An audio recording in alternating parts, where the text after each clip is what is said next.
It's interesting.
Good evening, ladies and gentlemen. Welcome. This is the Aldermanic Affairs Committee meeting. My name is Yvette Hamilton. I am the chair for this meeting. We'll start with the reading of the public notice.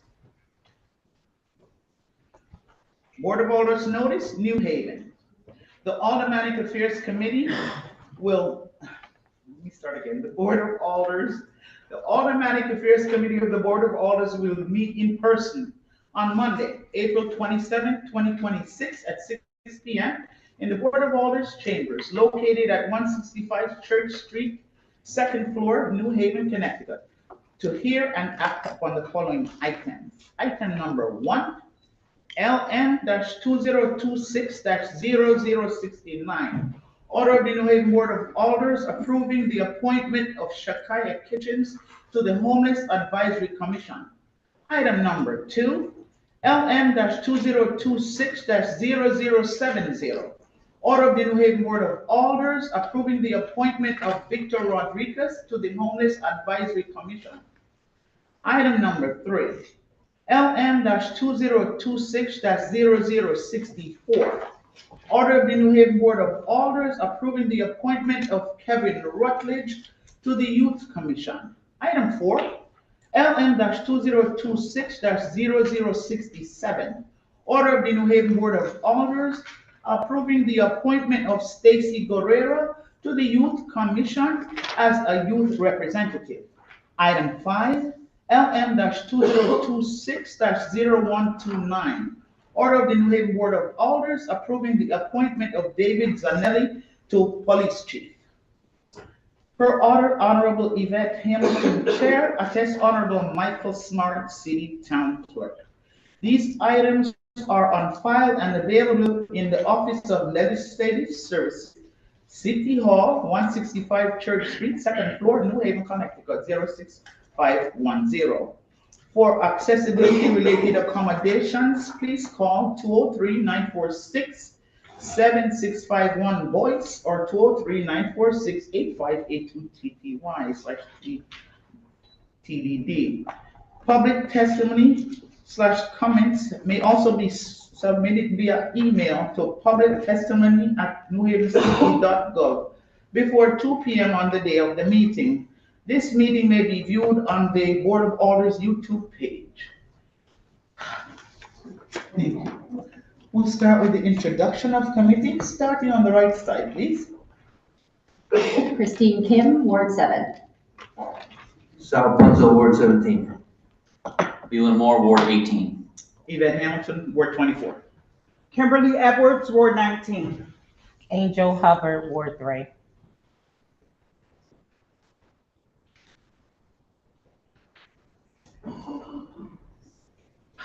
Good evening, everyone. Thank you for being here. Just as a housekeeping rule, if you have phones, whatever make noises, we ask that you please silence your device while in the chamber. If you have a call, feel free to step outside the hallway and take your call. But while the meeting is going on, we just ask for your cooperation. If you will be giving public testimony this evening, we ask that you limit yourself to 3 minutes. We have a timekeeper and, giving respect to everybody, so everybody will have a chance to speak that has signed up or would like to give public testimony, right? So we thank you for your cooperation as we get started with the first item on our agenda this evening, which is the appointment of Shakaya Kitchens to the Homeless Advisory Commission.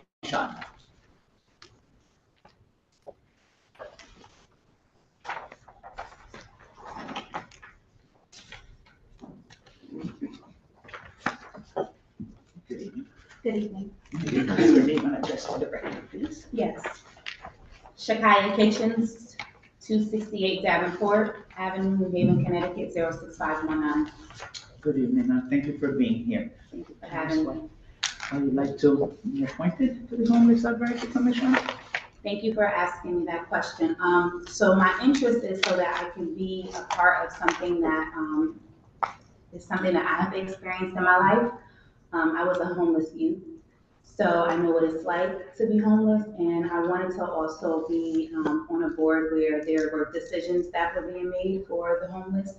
I see many homeless people on the street every day, and there's just things that I know and ideas that I have that I would like to share with the leaders of our city, and I think it's important that I get involved. Thank you. Before we start with the committee questions, we'd like to recognize Alderman Morant that is joining us. Give her a moment to sit down, and we'll start with questions from the committee for Mr. Kaya.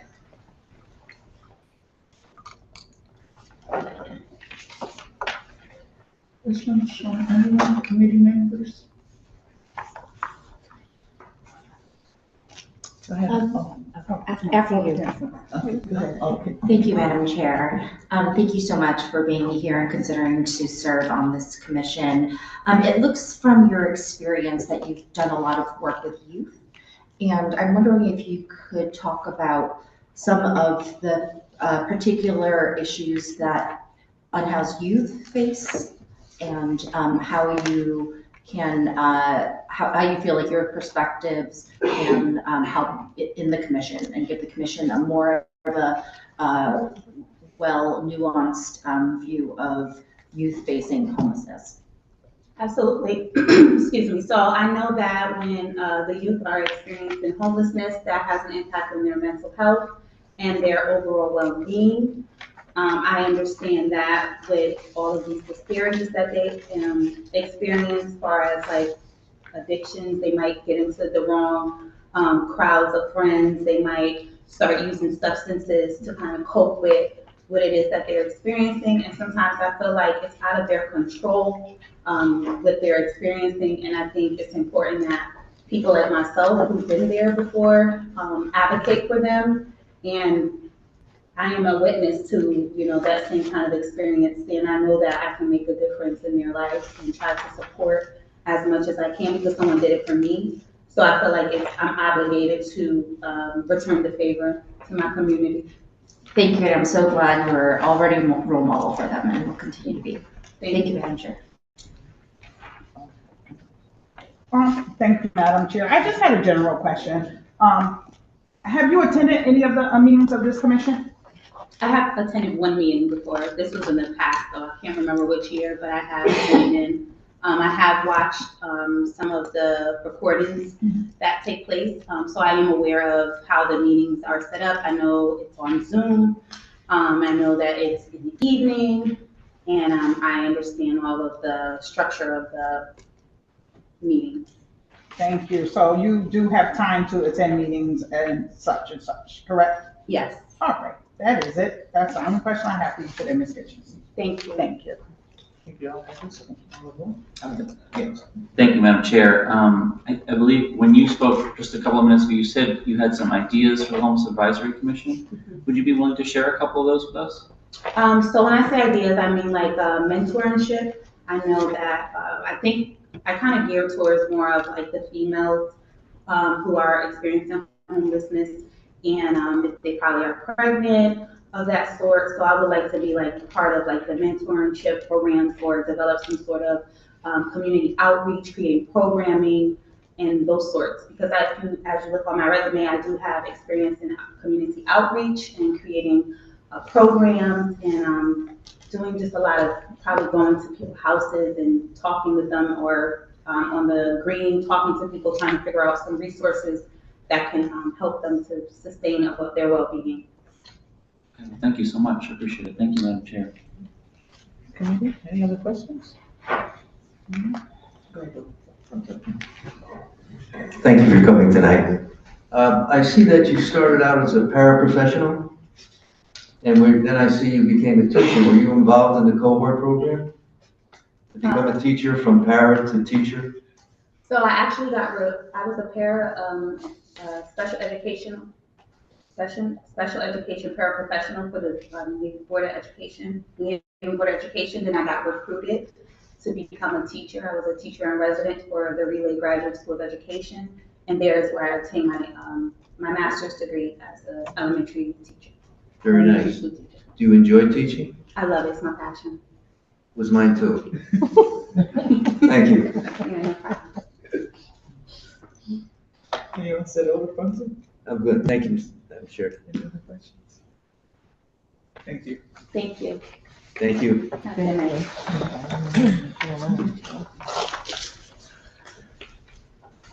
Next person on the agenda, Mr. Victor Rutledge.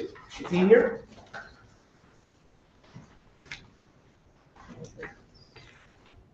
Mr. Victor Rutledge. Oh, sorry.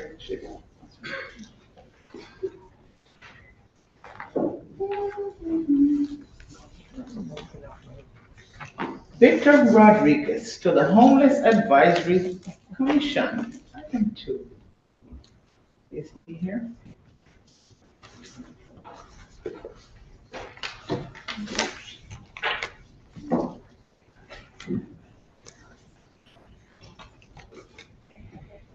Victor Rodriguez. Victor Rodriguez. Moving right along.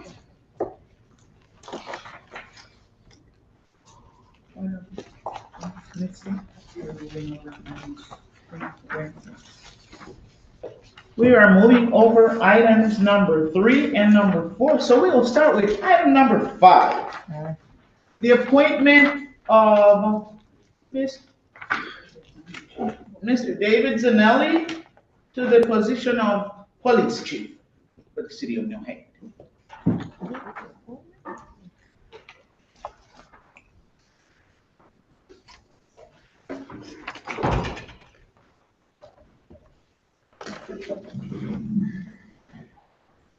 Good evening, folks. Thank you for being here. Name and address for the record, please. David Zanelli, 1 Union Avenue, New Haven, Connecticut, 06519. Justin McCarthy, Chief Administrative Officer, 569 Orange. Good evening, honorable members of the Aldermanic Affairs Committee. On behalf of Mayor Justin Pelletier, I present to you his nomination for the rank of Police Chief, Acting Police Chief David Zanelli. Thank you, sir. Good evening, Madam Chair, Alders, and everyone present here this evening. Thank you for the privilege and opportunity to speak with you all tonight, for allowing me to be considered to move forward in the appointment process for Police Chief here in New Haven. I started my career with the New Haven Police Department in 2008 as part of New Haven Police Class 14 after transferring from the Middletown, Rhode Island Police Department. I will begin my 19th year of service next month.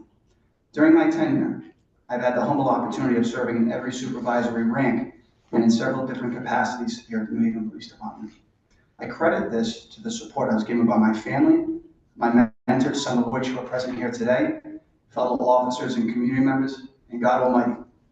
To tell you a little bit about my career, I first began my patrol officer career in the Dwight Kensington neighborhood.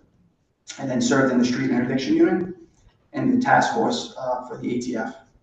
After being promoted to the rank of sergeant, I supervised homicides, shootings, and sexual assaults. As lieutenant, I was assigned as the district manager of Fairhaven, and then as the internal affairs commander. As captain, I was assigned as the officer in charge of the professional standards and training division. As assistant chief, I oversaw the patrol operations and training divisions, and then the investigations division. I currently serve as an adjunct professor at the University of New Haven and as a certified police instructor. I'm a graduate of the FBI National Academy and PERS Senior Management Institute for Policing. I currently possess a master's degree in public administration, a master's certificate in criminal justice, and a bachelor's degree in criminal justice. These experiences have given me a unique and well-rounded perspective that I feel will make me an effective leader here for the New Haven Police Department. I cannot be more grateful to the city, to the community, and the officers providing me with one of the most rewarding and fulfilling law enforcement careers I could ask for. And despite some of the recent challenges we have faced here, as acting chief for the past 4 months, I have witnessed the men and women of the New Haven Police Department continue to work hard each day, not only to solve, but prevent violent crime in the city, and to show up for the community on a consistent basis. However, challenges, especially with youth violence, remain one of our top priorities. During my time as acting chief, I had the opportunity to attend several community events, management team meetings, and to speak with various members of the community and clergy of various functions about the challenges that the city currently faces. Based on these conversations and consultations with police command staff and the leadership at the PD, my vision for the PD moving forward as a team in 2026 is to accomplish some of the following objectives.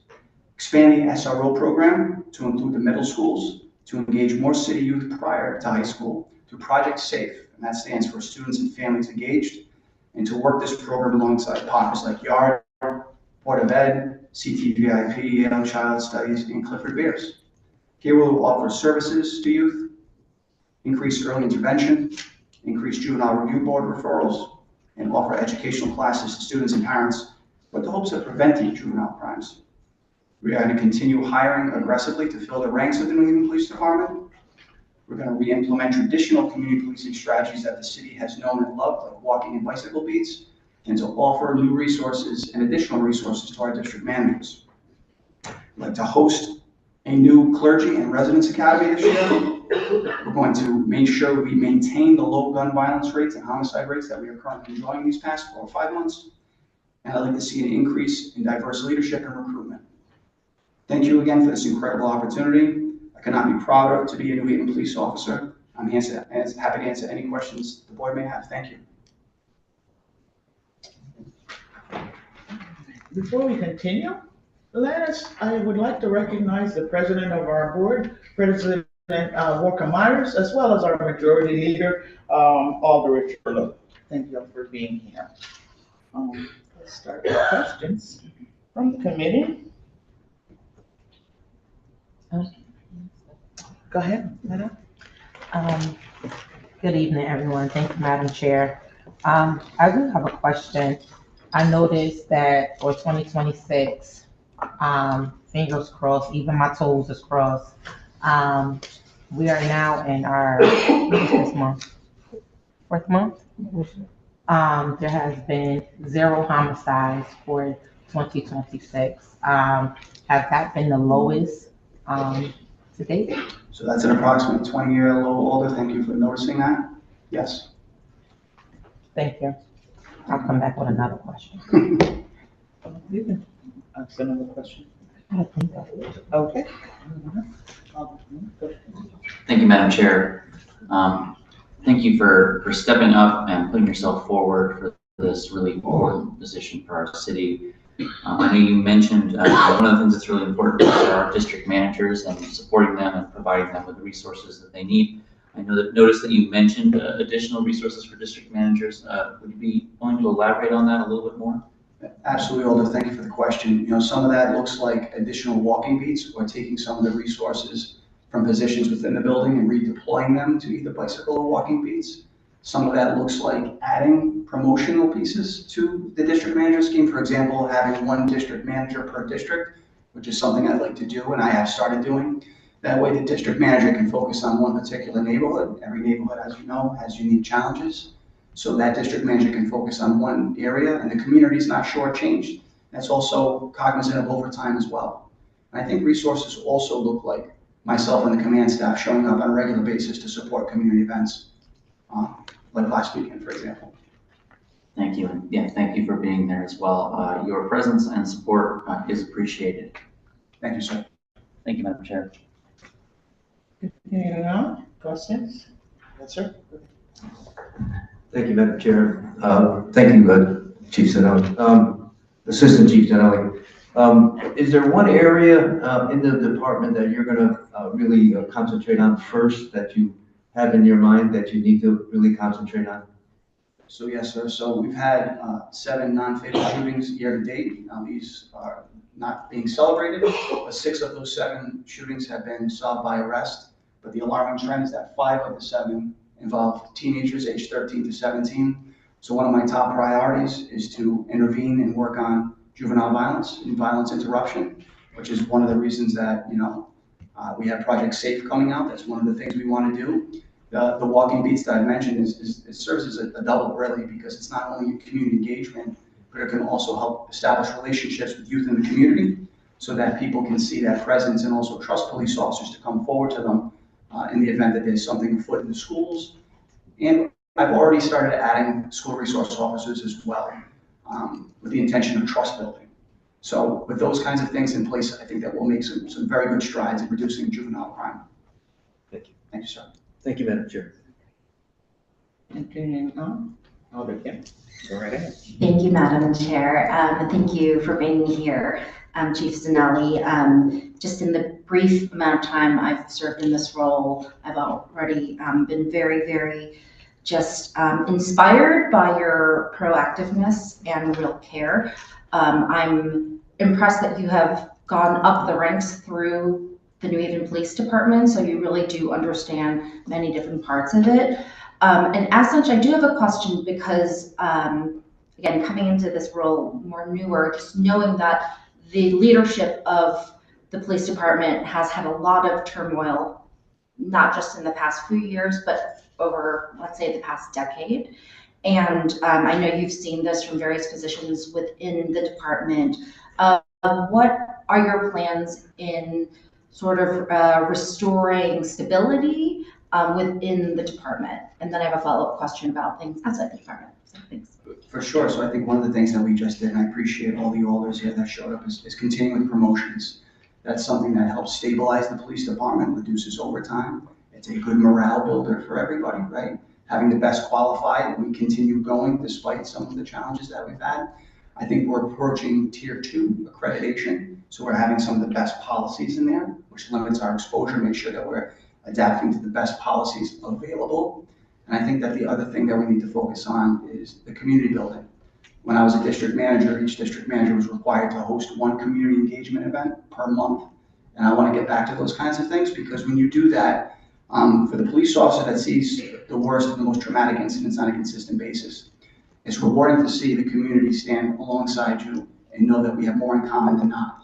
And I think that's one of the things that not only the leadership needs to see, but also your rank and file officers that attend these. So I think it's a combination of things, really. I don't think there's a one size fits all, but I hope that answers your question. Great, thank you. And just talking about outside the department, so I know the police department needs to work in tandem, not just with state, national law enforcement, but across the city in regards to decisions that are made for in traffic and parking or in housing, all sort of end up in the department's lap. So how do you plan on working across the city with other department leaders to have a more coordinated strategies, so that, you know, if decisions are being made in, you know, in the police department and they might echo across to, you know, the youth or et cetera, how you plan on managing that in your new role as chief? Sure. So we are a police department based on partnerships. That's what we're going to continue doing. One of the things that's worked for our crime strategies are 30 times a week intel meetings where we meet with other law enforcement partners. And the goal, of course, is to, you know, share information to identify and hold offenders accountable, but it's also preventative. What's going on in our neighboring areas could and likely is impacting New Haven. So one of the things that we want to do is make sure we continue to share information. And we do this currently too with our service providers, especially with the juvenile crimes that go on. The best thing to do is to prevent a crime. It's great to make an arrest, but it's better to prevent one. So the sharing of information and the encouragement of sharing that information is big. But I think that also being visible at the management team, so you can hear the unique problems of each respective district and area, I think that gives us the opportunity to make sure that those neighborhoods get the exact services they need, not necessarily what I think they need, but what the community thinks they need. Thank you, Chief, and thank you, Madam Chair. Thank you. Alderman Moran, did you have a question? Go ahead, please. Thank you, Madam Chair. This is Anelli. Speak a little louder so the folks can hear. I don't think the audience can hear you in the back. I met with you earlier, well, we were at the same place earlier.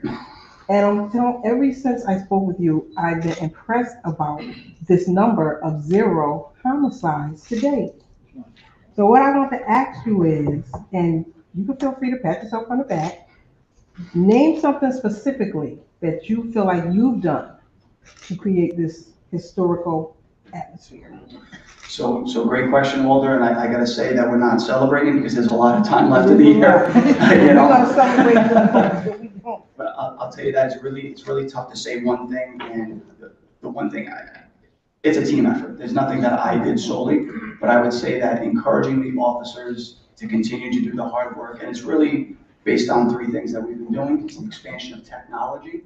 Okay, that's one of the main things that's helped us with these homicide solves. I think it's good, steady leadership, right? I think that's number two. And I think number three is that the community is talking to us more than they have when I started 19 years ago. And I think that says a lot about the way we police and how we've evolved as police officers here in New Haven and set the model. So the more people talk, more people still need to talk to us because we have a lot more cases to go, that's for sure. We're not celebrating any time early, but we're making good strides and we hope to maintain these numbers based on these factors. Thank you. Yes, ma'am. Thank you, Madam Chair. So I told you I had another question. My question is, how do you, I know you answered a lot of questions, but how do you restore, or what can you do different to restore the trust in you, as if we do agree to accept the nomination for you being the chief? How can we entrust that we're making a great decision and not regretting it later? So sure, so that's a very easy question, I'd say, because I'm accessible and visible, and I'm willing to listen to anybody anytime. And I think that would be hard pressed for anybody to say that if they call me, I don't answer, right? But I'll tell you that one of the things that you see is that I'm involved with the officers. It's not just singing from a podium where I'm directing the officers. You'll see me out there with them. What could you see, or what could you look at to judge that? You know, that's a hard thing, but you know, perhaps the recruitment numbers where we're at, if you see officers leaving, that would sometimes say that the leadership may not be adequate, right? If you see retention and a growing of the PD, that might be a direction to point at to say we're heading in the right direction. Right now we are growing. We're not where we need to be. We're about 351 today out of 414, but we have another class prepared to go in October, and we're going to keep growing to get back to where we are. Where we should have been, because when I started it was 495, so we're trying to get back to that, you know. But also the crime numbers. What does the gun violence rate look like?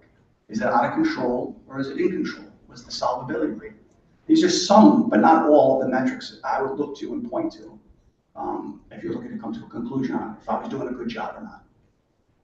And my follow-up question is, does that also apply for inside the department as well?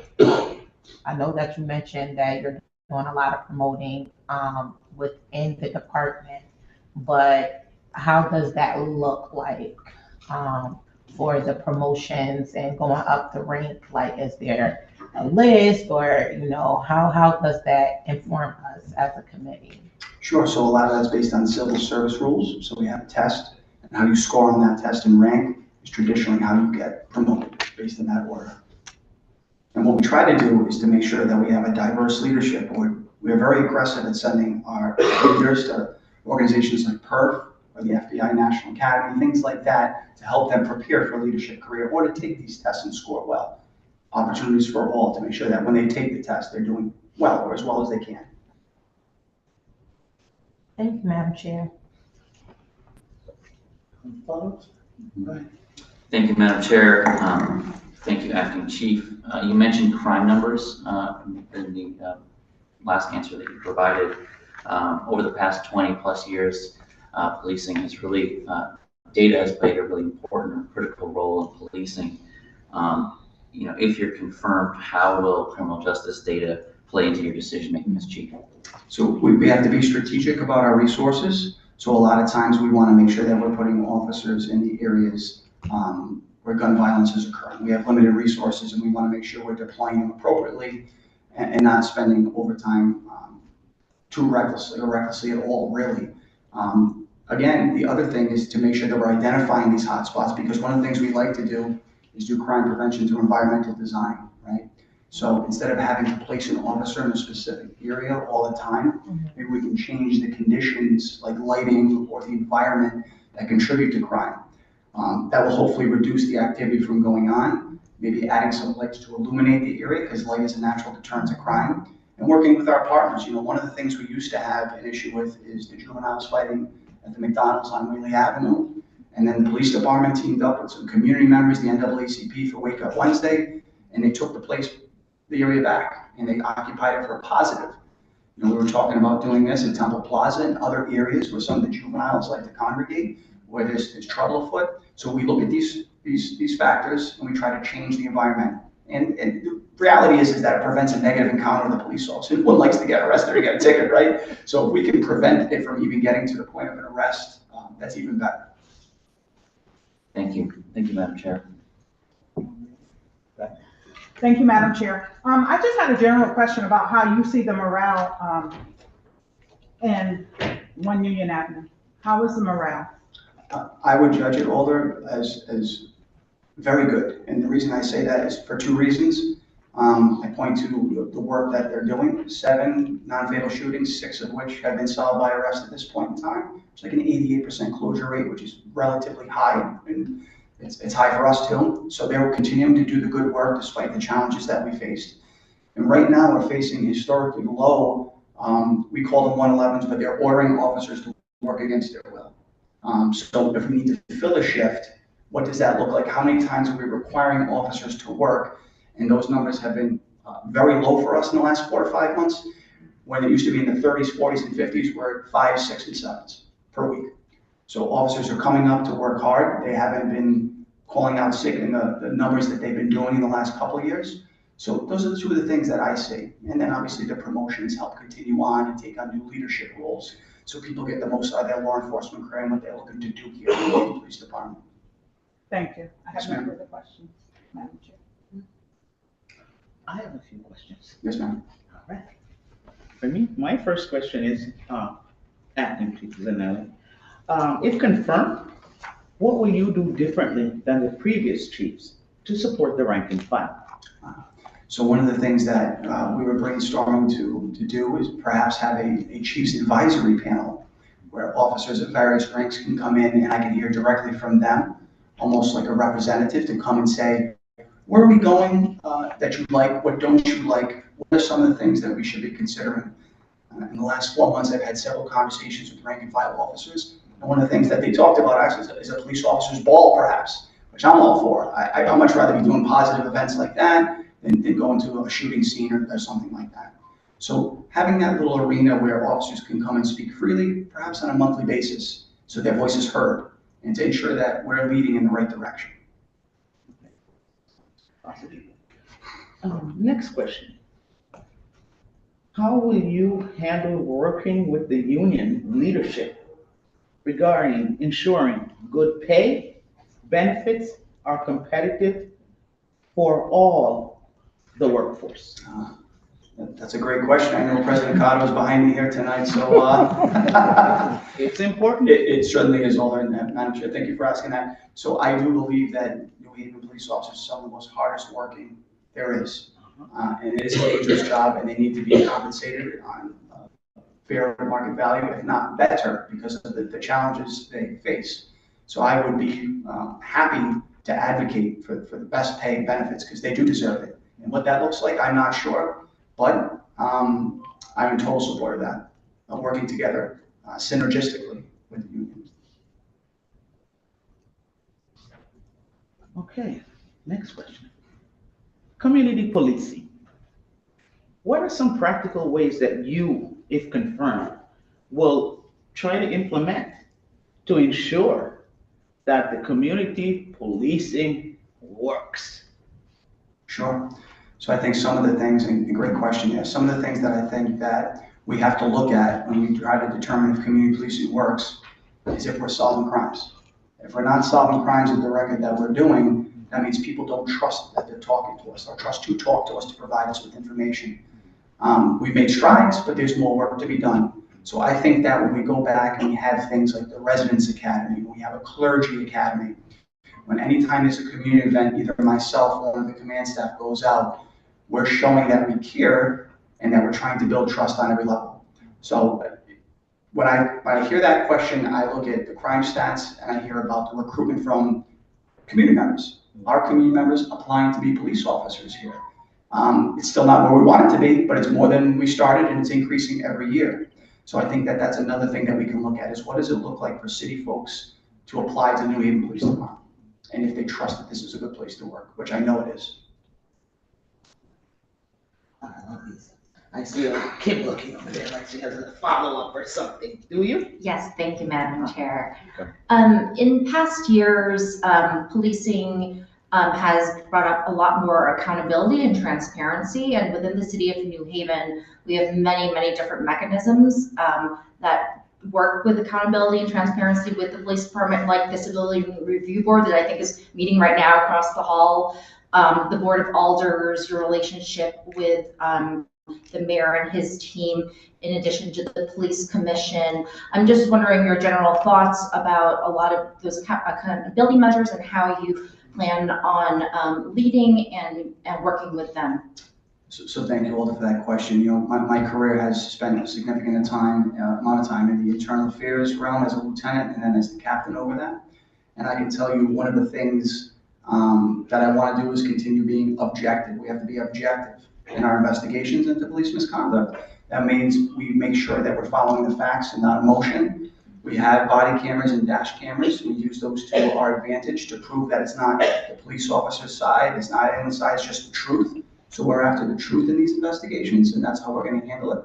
Be transparent about it, provide that information to the public. And, you know, one of the other things that we've talked about is perhaps having an inspections unit re-implemented in the near future. And that's something that I think that we need. We've been without, we've had it before. Due to staffing, it's kind of went away in times past, but, you know, bringing that back to show the community that we are doing the right thing the majority of the time, the vast majority of the time. Great, thank you. Yes, ma'am. Thank you, Madam Chair. I have another question. It's okay, yeah. Mental health. You know, mental health for everyone is crucially important. But people that work in stress jobs like police officers, fire folks, those are hard jobs, right? So I think for sworn folks, mental health a balance is so crucial. If confirmed, sir, what's your plan to support the mental health of your officers so that, you know, they don't burn out and fall apart? That's a great question, Madam Chair. One of the things that we have to do, obviously, because the Police Accountability Act is doing mental health wellness checks. 20% of our PD go for these mandated checks every year. But we've gone a step further. Within the last couple of months, we actually have an in-house clinician. Her name is Corey, and she is available for all the officers to talk to free of charge on a confidential basis. And I think we're the first police department in the state that has this resource. So she is there for any time police officers need someone with the training and qualifications to sit down with them. And in addition to that, we have things like the peer support team, where if you don't want to talk to a clinician, you can talk to other police officers on a confidential basis. You know, and the thought is that only a police officer knows what a police officer goes through. So we just want people to go and get the help they need. So if that means talking to a clinician, talking to other officers, handling their stress in a healthy way is what we're most interested in. So we have numerous mechanisms to do that. And of course, the 5353 schedule that the Alders approved has been very helpful. So thank you for that. Okay. Any other questions from folks? Thank you very much. Thank you, Madam Chair. Thank you, everybody. Thank you. Before we start with public testimony, I am going to call for public testimony for Ms. Shakaya Kitchens. That was the first item on our agenda. Is there anyone here from the public that would like to speak on the appointment of Ms. Shakaya Kitchens to the Homeless Advisory Commission? Anyone for public testimony for Ms. Shakaya Kitchens to the Homeless Advisory Commission? And for the third time, public testimony for Ms. Shakaya Kitchens. Hearing none, we're moving on. Next, public testimony for the appointment of Mr. David Zanelli to Chief of the Police Department. First person on our list, Dr. Edward Joyner. Is he here? Dr. Edward Joyner. And Dr. Edward Joyner. Moving right along, next person on our list, Mr. Ronald Huggins.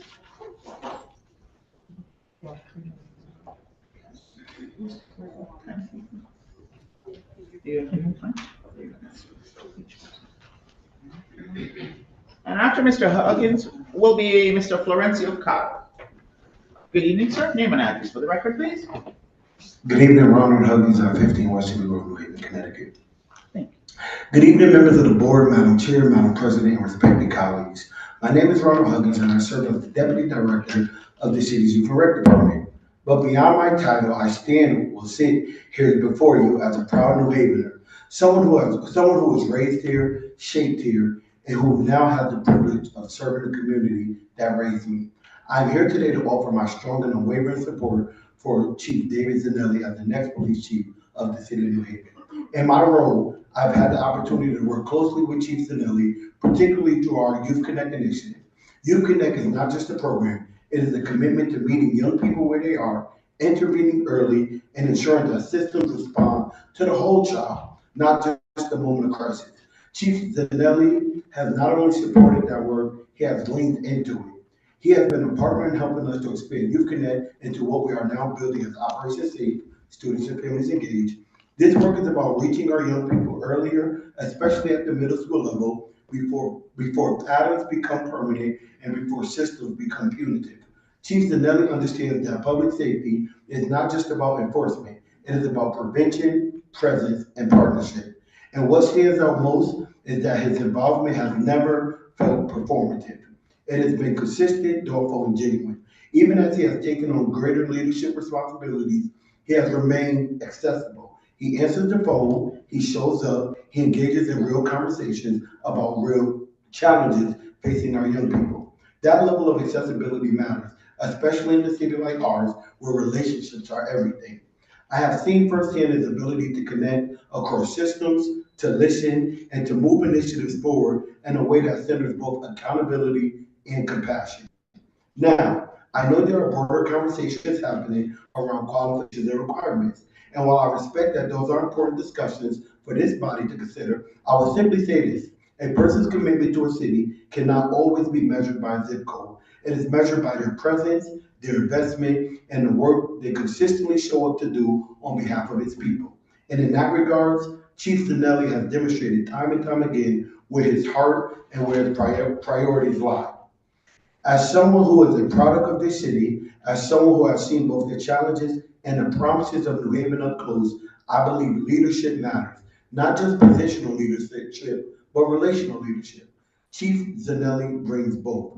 He understands the importance of building trust, especially with young people. He understands that the future of public safety in New Haven must include collaboration, innovation, and a willingness to do things differently. And from where I sit, as the Deputy Director for YARD and as someone deeply invested in the well-being of our youth and families, I believe he is the right person to lead the police department into his next chapter. I respectfully urge this body to support his appointment. Thank you for your time and your consideration. Thank you, Phil. Thank you.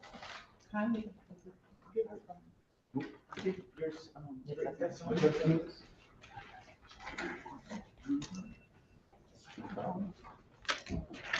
we're gonna go back to the first person on our list. I see Dr. Joyner has joined us, so come on up, sir. Thank you. And I apologize, I was serving two masters, the school board, I heard. and my desire to come here and express my. I'm gonna let you slide, 'cause you used to be my principal. Sit down, name and address for the record. Thank you. Name Edward Joyner, Edward Thomas Joyner, and my address is 130 Jedwin Avenue. And I'm glad to be here, and I'm glad to see people that I've known since they were little kids. I've known David Zanelli for some time. We would occasionally have breakfast together at AAA. And I've watched him over several years. And I think about the time when I was a child in North Carolina and how the police treated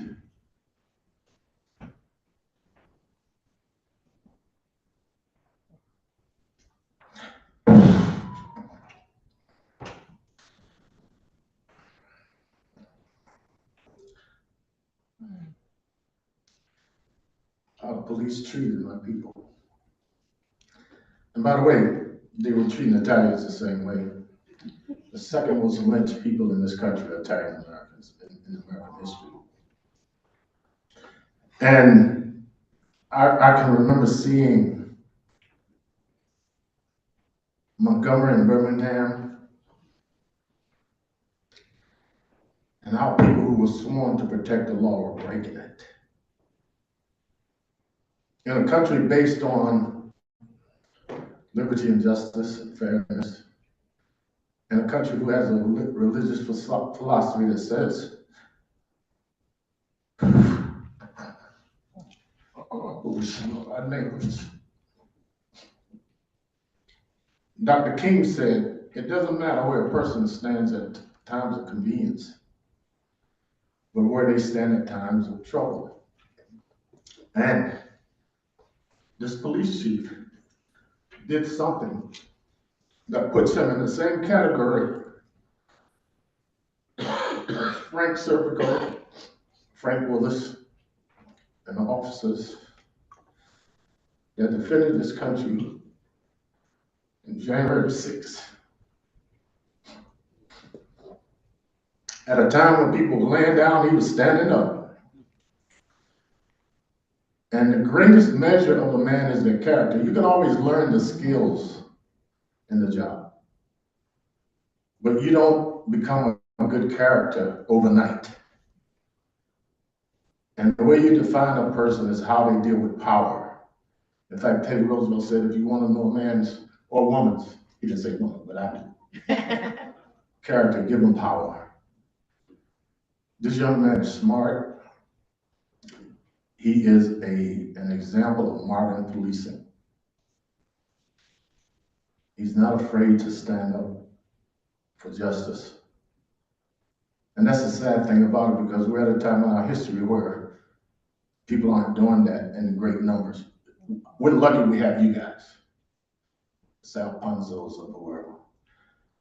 And so at a time when some people might have looked the other way, he did the right thing. And you should never, ever apologize for doing what is right. And he did it. And I always tell kids, we don't find our heroes in comic books and on television. I love the Hulk and Black Panther, but the real heroes are the people who put their lives on the line every day, who run to danger while other people are fleeing. And that's why I believe he's the right man at the right time in the right place to do the right thing. Thank you. Thank you so much. Excuse my allergies. Can you roll?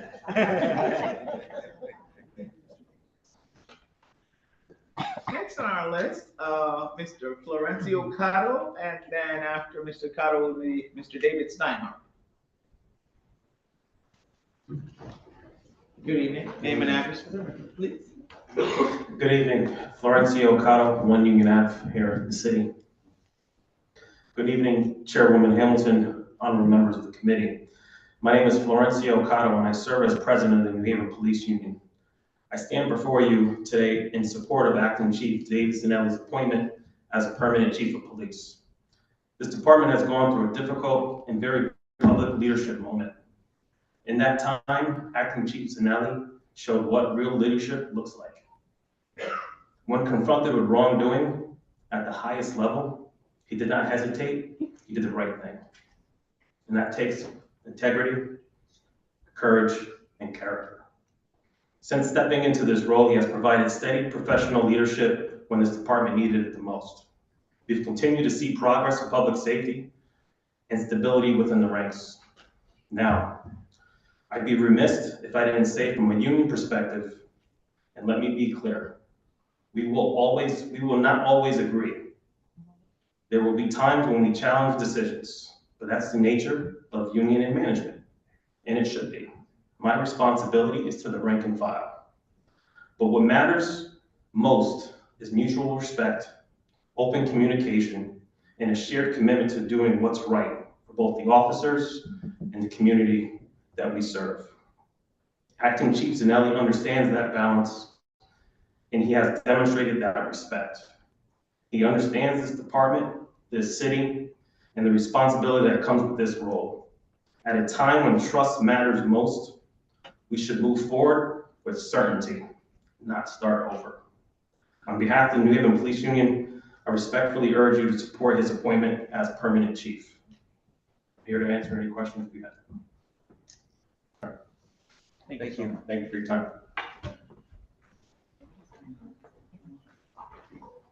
Mr. Steinhardt, and then Sean Hardy after that.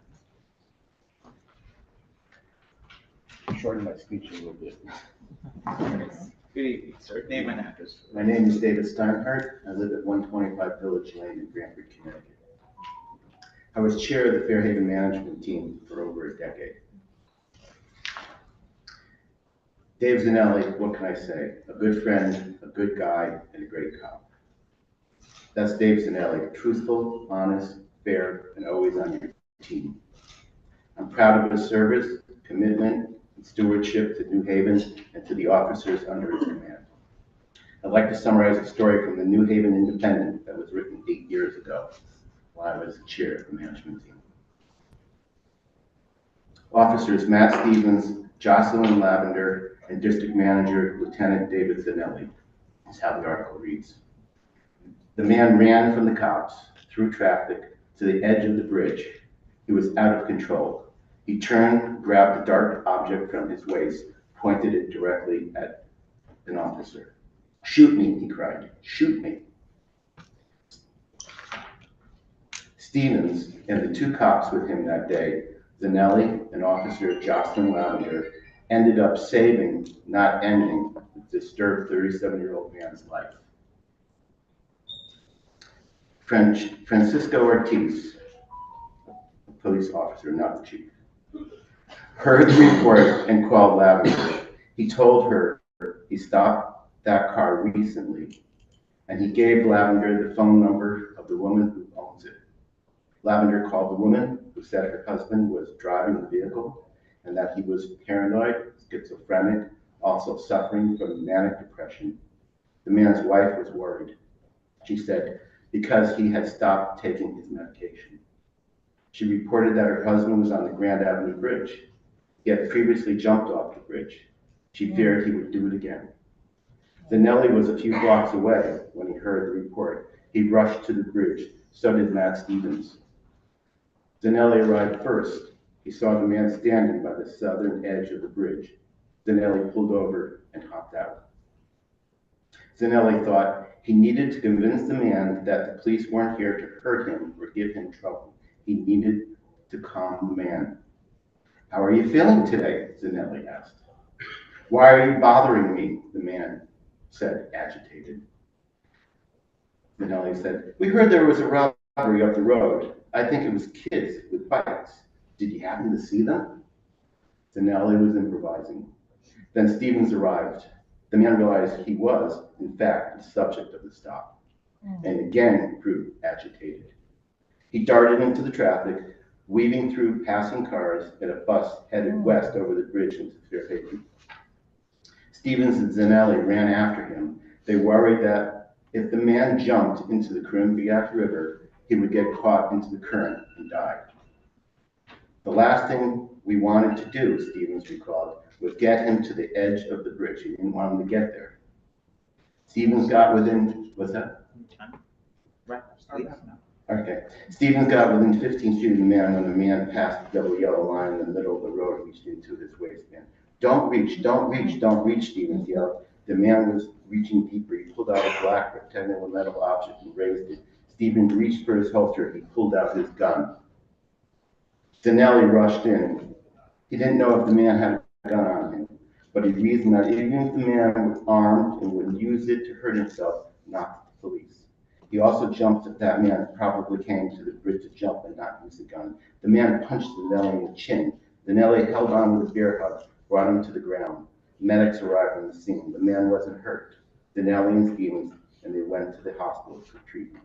For the next 6 hours, Stevens replayed the scene over and over in his mind, step by step. Zanelli said he's proud that our officers display the kind of police work that New Haven trained cops do.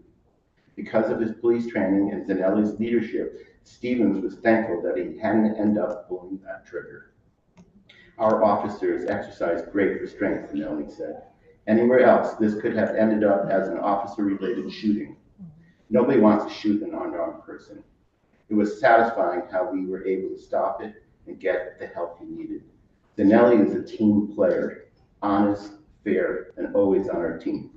Thank Thank you. you. Thank you, Dr. Secretary. Yeah.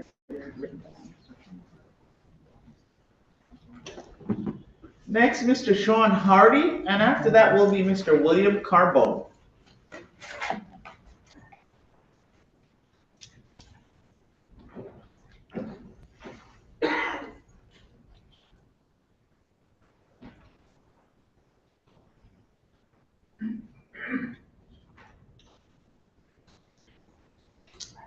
Good evening. Good evening. Good evening. And address for the record, please. Sean Hardy, 20 Elliott Street, New Haven, Connecticut. Good evening. Good evening, everybody. I'm glad to be here. I'm representing Morrow Sheridan Interdistrict Magnet School, where I have served for 29 years, and 28 of those years has been full-time. And Chief Zanelli has been a part of our school community for over 5 or 6 years, and he's done a fabulous and outstanding job with our school in its entirety. On behalf of our principal and our support staff, we're glad that he has been a part of our school community. Whenever we call upon him, and sometimes I'm nerve-wracking, I must add that to the table, because sometimes I have called him 4 or 5 times out of a year, and he has showed up every time. And when he was not able to come at the particular moment, he will always send his help, other police officers. Last month, he sent the police special units dog, Sonny. And so the children are still talking about that. So he's been a great encouragement to my children at Morrow Sheridan School. He encourages them to do the best they can, to strive for excellence, strive for greatness, and to make it possible even when it looks like it's not happening. In particular, our school theme for the month of February was Stand Tall and Dream Big. And he came over and we visited different classrooms in the school, and he encouraged them to do the best they could, to put their best foot forward, and that anything and everything is possible. Miss Bosley, who's sitting next to me tonight, she teaches 6th grade at our school, and she could testify, she could be a witness that Chief Zanelli has always been faithful. He's always been an encouragement, encouraging people growth, their intellect, their academic and social aspect in life. So I just want to say tonight that I hope the best for Chief Zanelli. He's been a great, great, great asset to the Morrow Sheridan Interdistrict Magnet School, and he connects with our school theme. Teachers plus parents plus community plus support staff equals great success. Thank you. Thank you, sir. Thank you. Next is Mr. Carbo. Come on up, sir.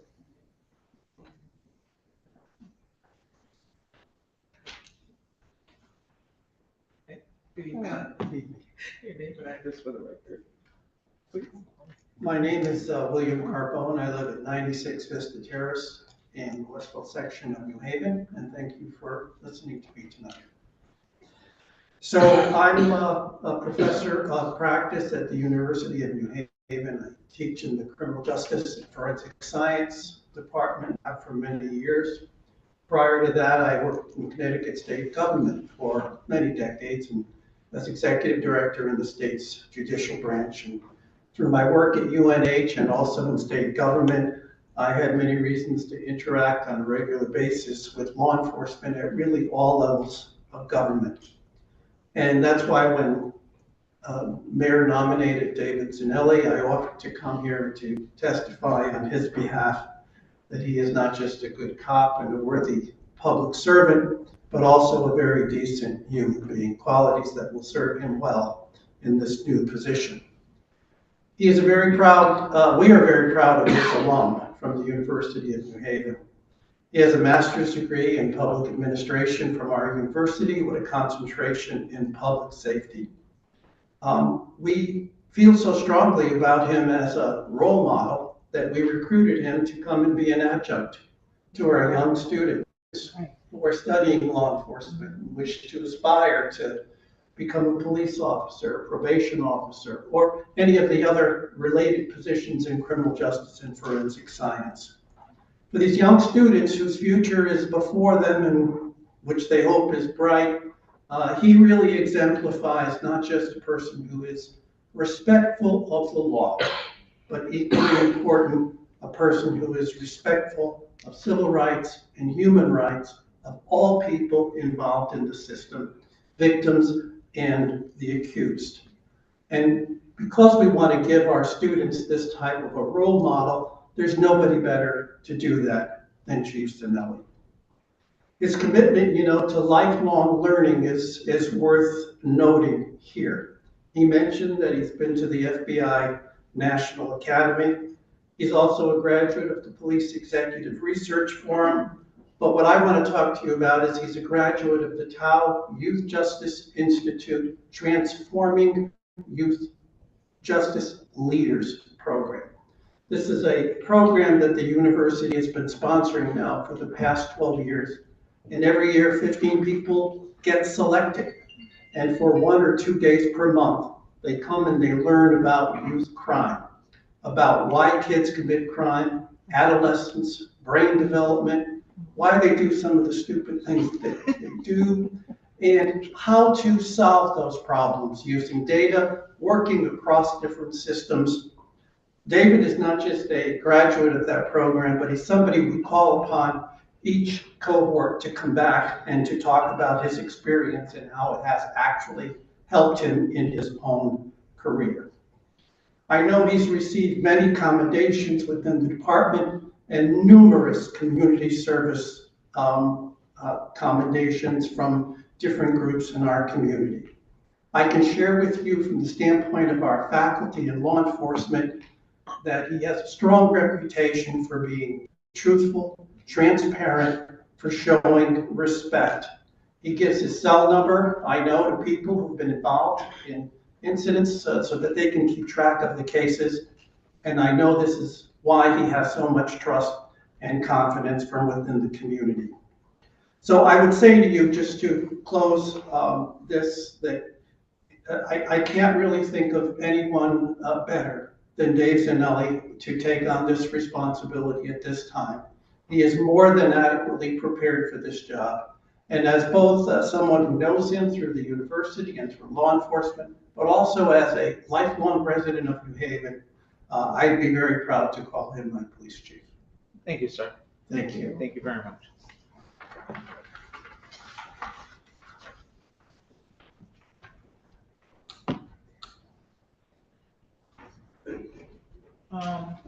Next on our list, Ms. Anne Marie Ribeiro Berry.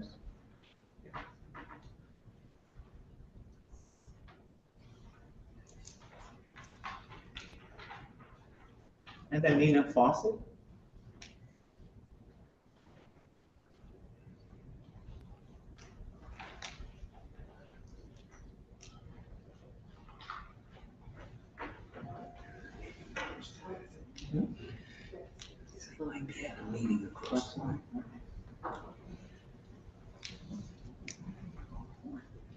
Next, Mr. Dan Coughlin, and Joe Vitale after that.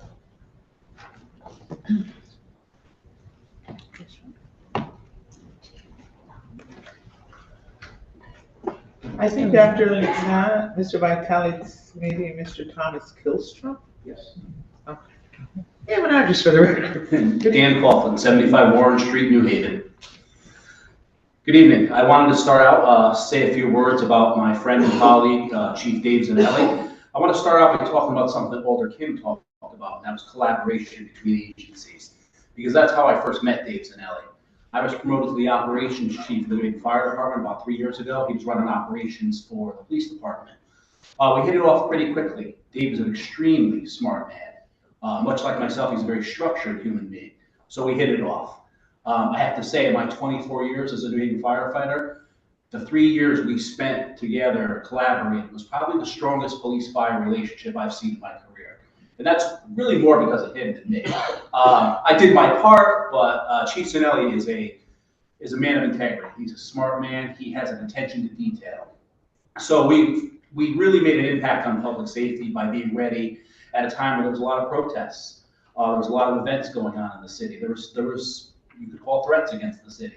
And we overcame those together. We spent a lot of time with that. And I got to know him as a human being too. And as I said, he's a man of integrity. He's a man of faith, and he's a man of his family. That always impressed me about Dave Zanelli.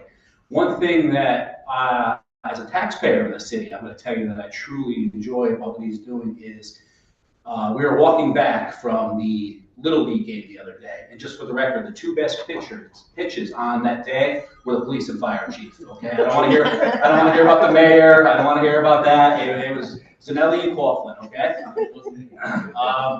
But with that said, he started to tell me about walking beats in Fairhaven, and as you guys know, I grew up there. But I've spent in Worcester Square the last 29 years.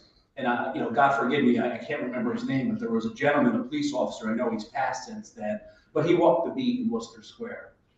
I sit on my stoop every afternoon and have coffee. And we used to talk to him every day. He went from stoop to stoop to stoop. And I will tell you, as a New Havener, that has an incredible impact on a neighborhood.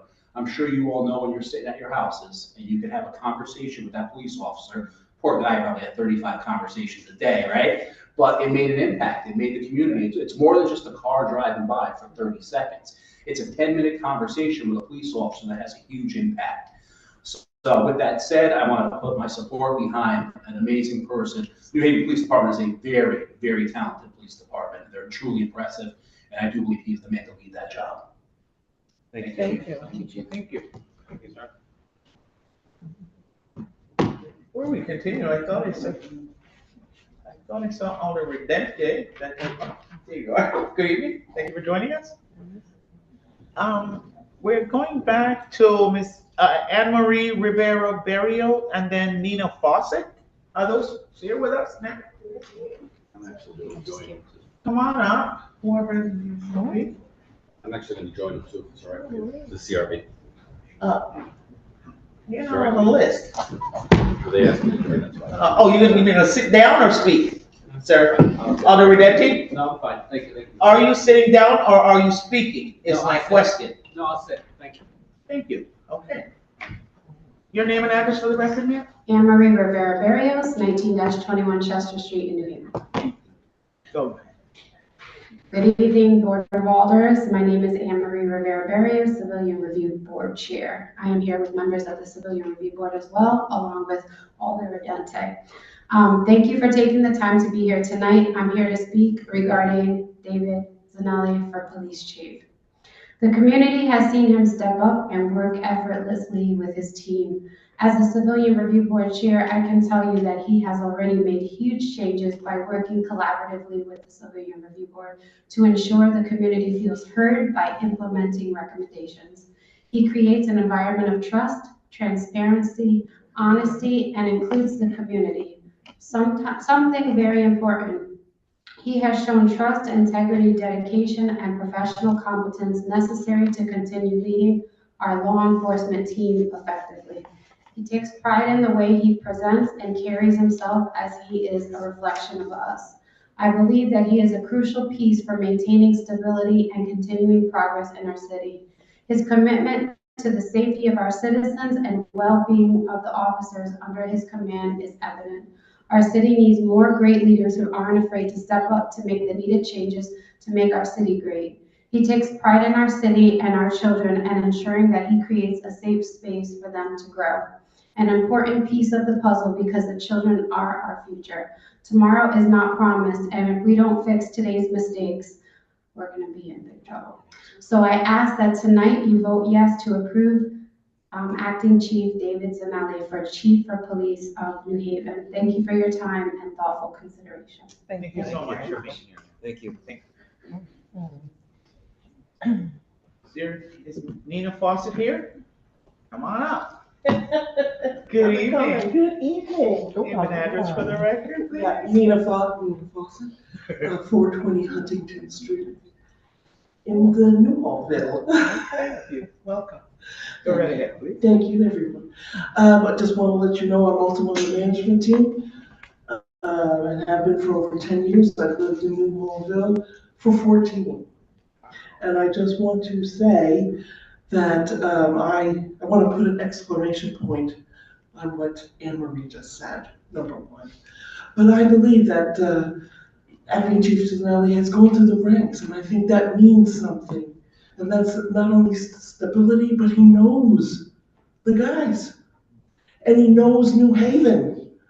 And he knows the folks, right? Been there, done that, and they know of him. They're different from getting somebody from the outside who has to learn New Haven. Got to learn all the guys. And what does that take? And make those mistakes that new guys make. So I think in having him on board, it gets stability for the officers and for the folks in New Haven. He's a known quantity, and he wants to go back to community policing and having guys on the street, which we need. So all I can say is I vote, if I had a vote, don't. Please vote for him to be chief, because I think you're going to be making a lot of New Haveners happy and really giving us strength that based on the past events, we got shaken. Everyone got shaken, and I think he's the right guy to stand up and make us proud. Thank you so much. Thank you.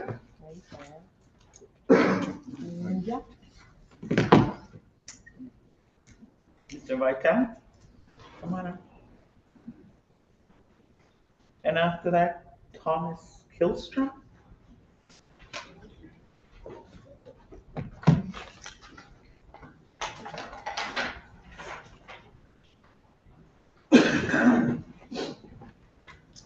Good evening, how are you? Name and address? Good evening, Joe Vitale, 378 Townsend Avenue, New Haven, Connecticut. Also the Director of Public Safety Communications.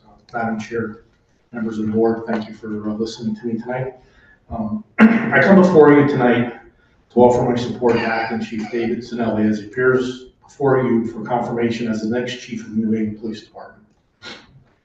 I began my career in policing in New Haven as a Yale University police officer, retiring as the captain of operations. During my 3 decades at Yale, I was fortunate to get to know and work with Chief Zinelli as he rose through the ranks of the New Haven Police Department, starting with his time as a district officer in the Dwight Kensington District. Pretty much worked side by side with him. I watched him rise through the ranks from officer to sergeant, lieutenant, captain, through the assistant chief's position to where he is right now as the acting chief of police. And also while working in every division in the New Haven Police Department, which included uniformed services, investigative services, internal ethics and values, and senior leadership. While I've known Dave Zinelli, Chief Zinelli, for his entire time in New Haven, I've also had the opportunity to work side by his side for the last 4 years. I work in the same building as him. I'm 1 floor up from him, and we meet quite often, almost every single day. During this time, I can say that he is one of the most collaborative professionals that I have had the honor of working with. You have here someone who possesses the necessary values, the institutional knowledge, and the leadership that the New Haven Police Department deserves. Chief Zinelli is an experienced leader who is passionate about his responsibilities to the citizens of the city of New Haven and has a long history of proven leadership to the members of the New Haven Police Department. The care and compassion he demonstrates daily truly show who he really is. His presentation to the Board of Alders tonight comes at a time when we need more than just a leader to provide a foundation to the New Haven Police Department. We need a leader to provide a solid footing to set the foundation on. And Dave Zinelli, Chief Zinelli, is that person. Thank you for allowing me the opportunity to speak here tonight in support of Acting Chief David Zinelli. Thank you. Thank you so much for being here. Good to see you.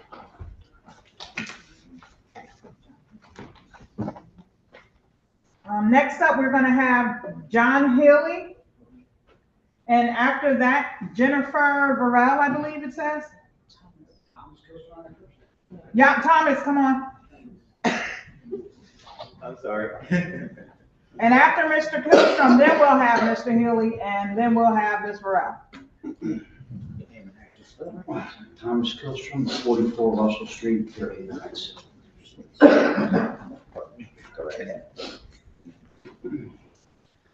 Greetings and salutations, Board of Alders. My purpose here in front of y'all fine, upstanding men and women is to provide unequivocal testimony for David Zanelli to be permanently made Police Chief of New Haven. I attended the New Haven Police Citizens Academy 2 years ago, at which point I met Assistant Chief of Patrol David Zanelli, and we had great conversations during our first encounter.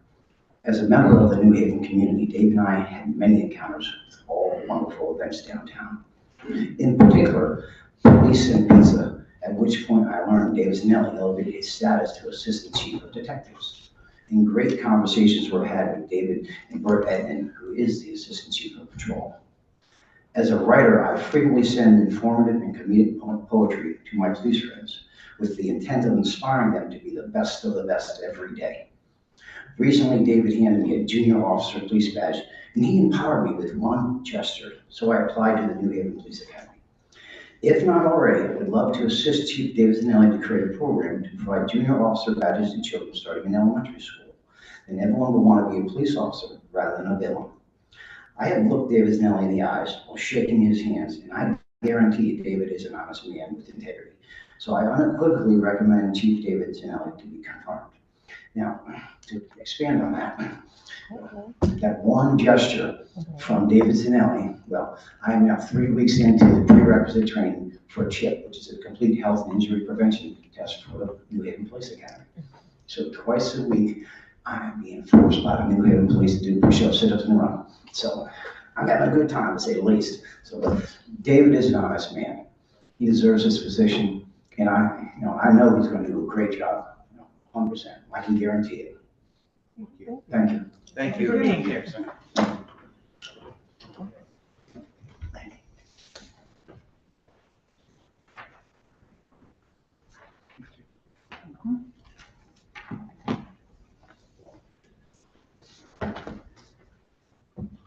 Good evening.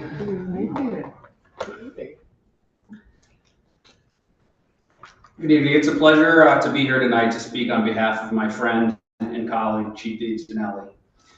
I've had the privilege, yes. May we have your name and address for the record, please? Sure. John Healy, 101 Ashman Street, New Haven. How you doing, my friend? I've had the privilege of knowing Chief Zanelli since he first began his career at the New Haven Police Department. Over that time, we have worked together in patrol, we served on task forces together, and advanced together through the ranks of sergeant, lieutenant, and captain. As acting chiefs of our respective departments, we look to continue our collaboration by optimizing our resources to best serve the Yale and Greater New Haven community. Chief Zanelli is a respected professional that served in nearly every division and unit within the New Haven Police Department, consistently leaving each assignment better than he found it. He is a person of strong character and integrity who exemplifies the standards he expects of his department members. Notably, he has overseen the Internal Affairs Unit during the implementation of the Police Accountability Bill, ensuring fair, impartial, and consistent investigations. Most recently, he led the Investigative Services Division, which has continued success in reducing and solving crime. Chief Zanelli is a strong proponent to community-based policing, which he consistently demonstrates by being visible and accessible to his officers and the public.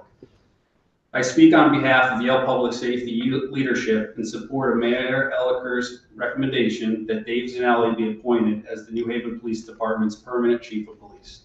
Thank you for your time. Thank you. Our secretary.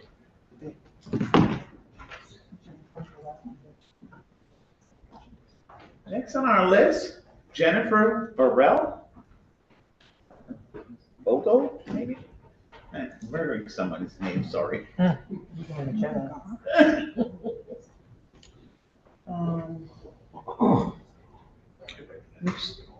Mr. Kaya Kitchens? Ms. Kitchens?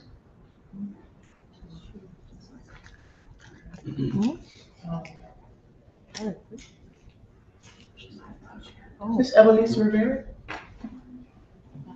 And then Nicole Scott. After that will be Nicole Scott.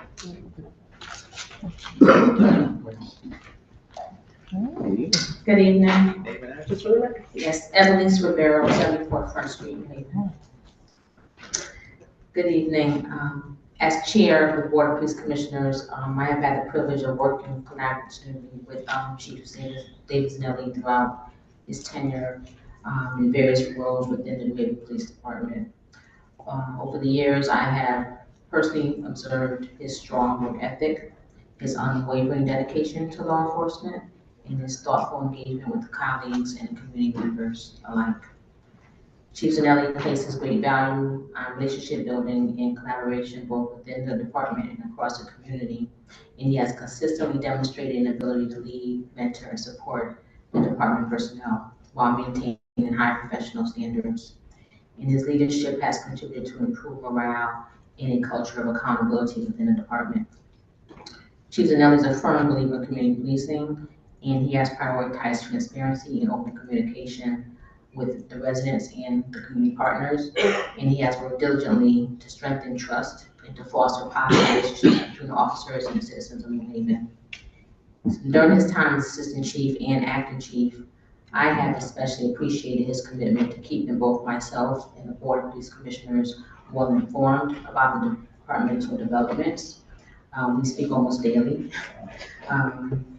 Our collaborative efforts have focused on advancing the meaningful improvements within the department while maintaining a strong connection to the community that we both serve as a department and as the board. So I say that to say that I have the utmost confidence in Chief Snell's ability to lead the New Haven Police Department into a new era that's defined by accountability, fairness, continued community engagement, and the professional development of officers whom the public can trust and rely upon. These priorities are central to the mission of the Board of Police Commissioners, and Chief Zanelli shares and upholds these values. So I, along with the Board of Police Commissioners, fully support this nomination as the next permanent chief of New Haven Police Department, and I look forward to working closely with him and building upon the progress that we already have underway. Thank you. Thank you. Next up, we'll have Nicole Scott and then Leroy Scott.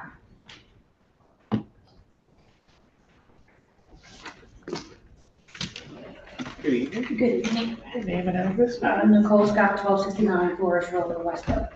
Okay. I'm a little nervous. My husband tells me I talk a lot, just now. Be quiet. Relax. So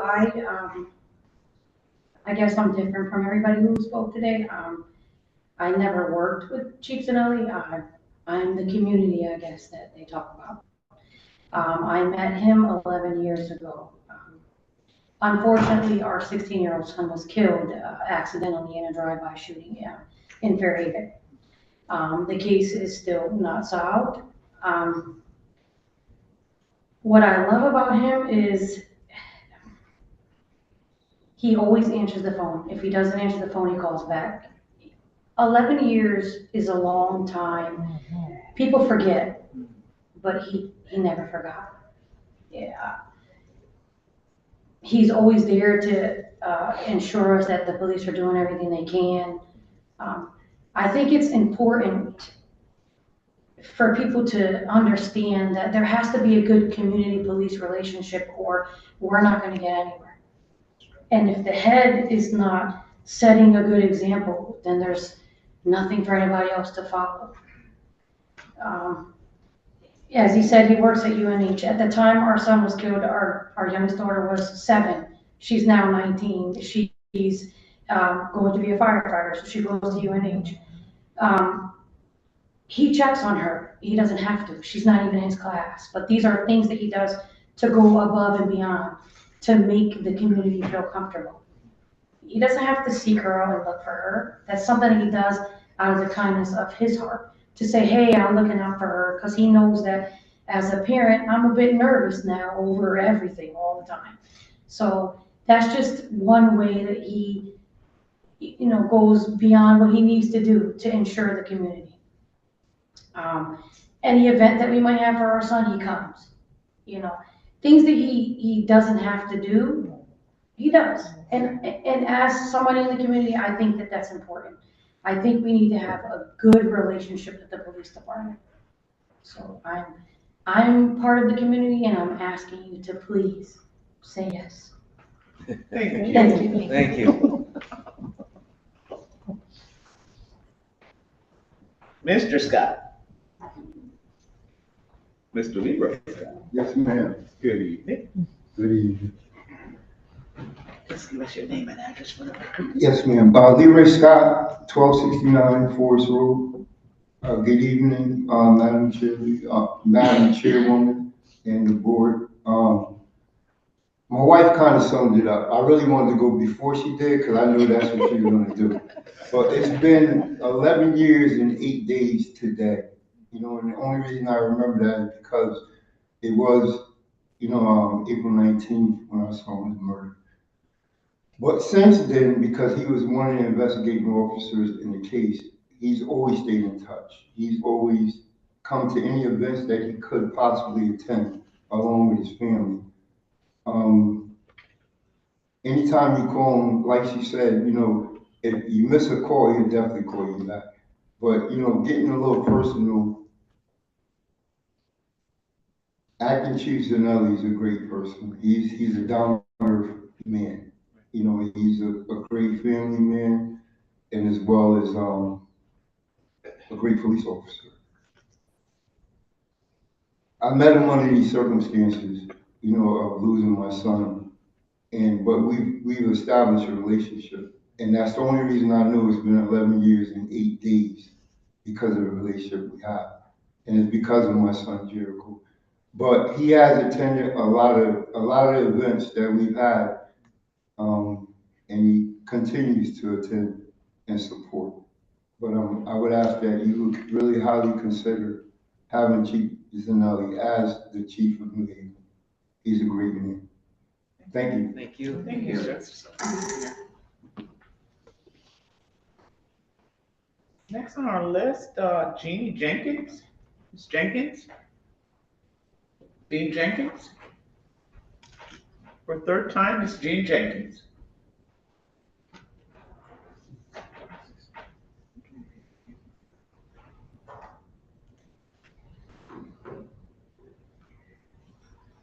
Next person, first name Doreen, S.H. something, I'm not sure. Oh, I'm sorry, I thought that was a signing sheet, not a.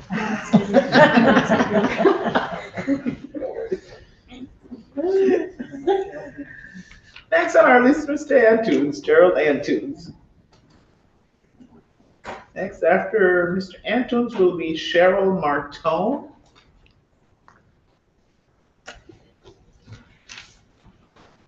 Good evening. Name and address, please. Wow. Retired from the Board of Alders make people look so wonderful. Bouncing my step. Gerald Antunes, Webster Street, New Haven. Good evening, committee, Madam Chair, Madam Vice Chair. Thank you for giving me this 3 minutes now. It used to be 2 minutes. And I had such a short, I'll keep it short. I've only known Chief or Assistant Chief Zanelli since maybe 2010. It sounds like a long time, it wasn't that long. But one of the things is there were things about Chief Zanelli that really stood out. And having worked with this board, I got to work with him a lot when he was district manager. I've had the opportunity to actually, we walked in each other's shoes. He was a district manager, I was a district manager. And throughout our careers, moving up the ladder, which is a positive thing in the sense that when he came on, there was a time when we were laying off officers, if you remember. And fortunately, we didn't lose him. He's here today to stay with us and keep things going. I've had an opportunity not only to walk in his shoes, so I know what it's like to be a police officer. And in fact, I have my fourth generation of our family in policing now. He's in our academy. But I've had the unique opportunity to look at Chief Zanelli and what he does and what he stands for in 3 different ways. One as being a former police officer myself, but also as being a member of this legislative body and working with him on some of the different programs, particularly like the body cameras. And of course, as a resident. So it gives me a perspective of all different types of views that you could have of a person like Zanelli. He's also an alumni of mine. We both attended the FBI National Academy, and of course he did some things. I think he ran the Yellow Brick Road, which I didn't. But it's quite an honor to be selected, and for him to be selected for that academy and successfully completing it is quite a task. So he has the training, he has the knowledge, and most of all, he has the experience to do the job. So if I was still a member of this committee, if I was still a member of this board, I would be voting for acceptance of Assistant Chief, Acting Chief, David Zanelli as our permanent chief. So I encourage all of you to vote yes. Thank you. Thank you. Thank you. Good to see you, brother. Perfect. Well, I had 3 minutes, so I'm trying to run it out. Next after Mr. Antoine Cheryl Martone. And then Kimberly.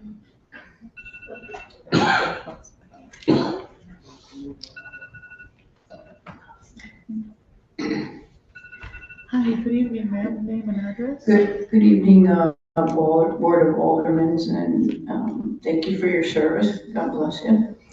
My name is Cheryl Martone in New Haven, and I'm just here to speak about 70 Fairmont Avenue. I don't know if this whole meeting is geared towards the new police chief coming in. Yes. It is. Yes. I just want to say that I'm here to speak about something else, but it's really heartwarming that all these people are talking about the new police chief, because it makes me feel safer, all the nice things that they're saying. And it's wonderful that he will be a very good aspect for our city. God bless. But I just want to say that I thought this was an open forum for talking about other things happening in the city too.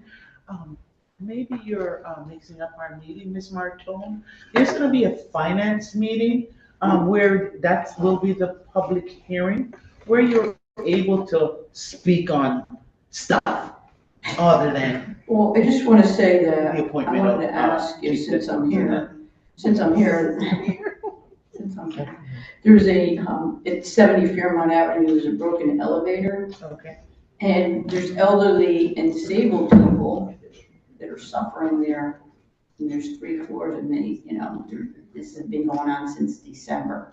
Okay. So, Our majority leader, Mr. Oliver Furlow, has just given me a signal that he'd be happy to help you. Yeah, because they're not like taking care of the matter, so, people have to suffer. All right. Thank you for so listening. much. I appreciate your time. God Thank bless. you. Thank you for being here. And we will right that way with Oliver Furlow. He'll help you.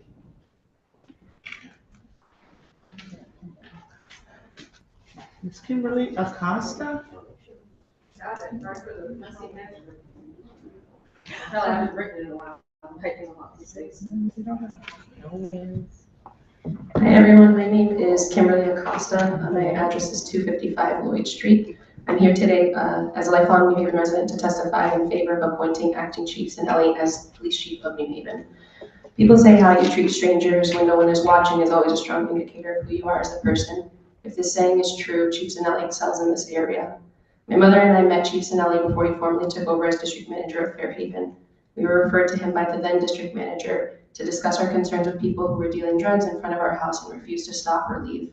When we reached out to him via email to request a meeting to discuss our concerns, we didn't expect it to go far, but he responded immediately and warmly welcomed our request to meet. After that meeting, he became one of the best district managers Fairhaven has ever had. He went above and beyond in responding to community concerns, ranging from noise complaints to drug dealing and everything in between. He was always driving around and present in the community, working to build relationships, hosting coffee with a cop at churches, Dunkin' Donuts, and other community spaces, participating in activities with schools and children, and working with community-based organizations. He would proactively address resident concerns, not waiting for someone to call or complain to improve quality of life issues in Fairhaven. We caught him many times on our cameras dropping by to discourage drug dealing in front of our house without calling or asking for help.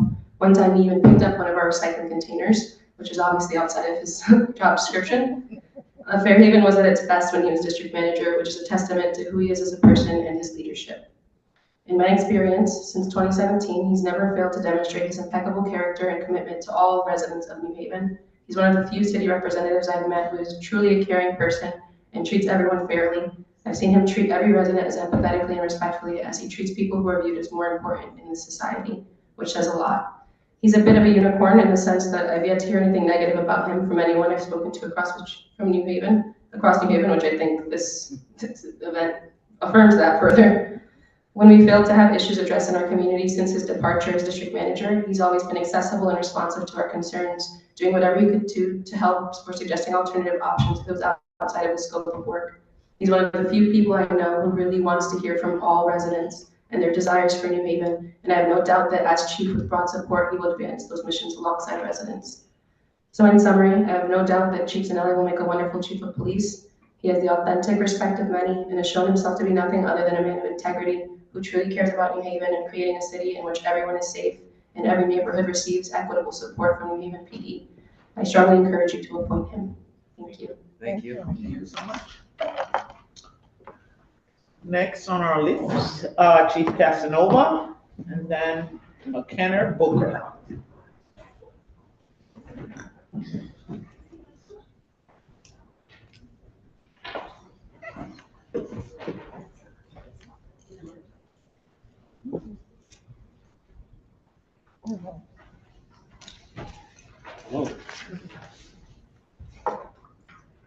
Evening, name and address when you're ready, sir.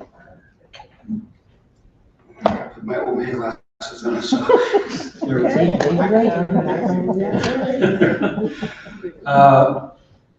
My name is Luis Casanova, 300 Capitol Avenue, Hartford, Connecticut. Good evening, honorable members of the board. Thank you for the opportunity to speak. My name is Chief Luis Casanova, and I currently serve as the Chief of Police for the State of Connecticut Capitol Police Department. Prior to that, I had the honor of serving as an Assistant Chief in the City of New Haven. New Haven is not just a city for me, it's a department and a community I care deeply for. That's why I'm here tonight. I'm here to strongly support David Zanelli as the next Chief of Police. This is not an easy moment for this department or this community. Trust has been shaken. And when that happens, it's not just about filling a position. It's about restoring confidence, restoring pride, and restoring integrity in the badge. That requires the right kind of leader. David Zanelli is that leader. I've known Dave throughout his entire career, and I've had the privilege of watching him grow into the leader he is today. Watching him continue the work that many of us helped build tells me something important. He truly believes in community policing and sustainability, and he is doing this job the right way for the long term. When I first became a chief in New Haven, it was a drive-by shooting where a child was struck. It shook the community, and it shook all of us in uniform. I made the decision to hold the roll call right there on the street where the child got shot. I wanted the community to see us.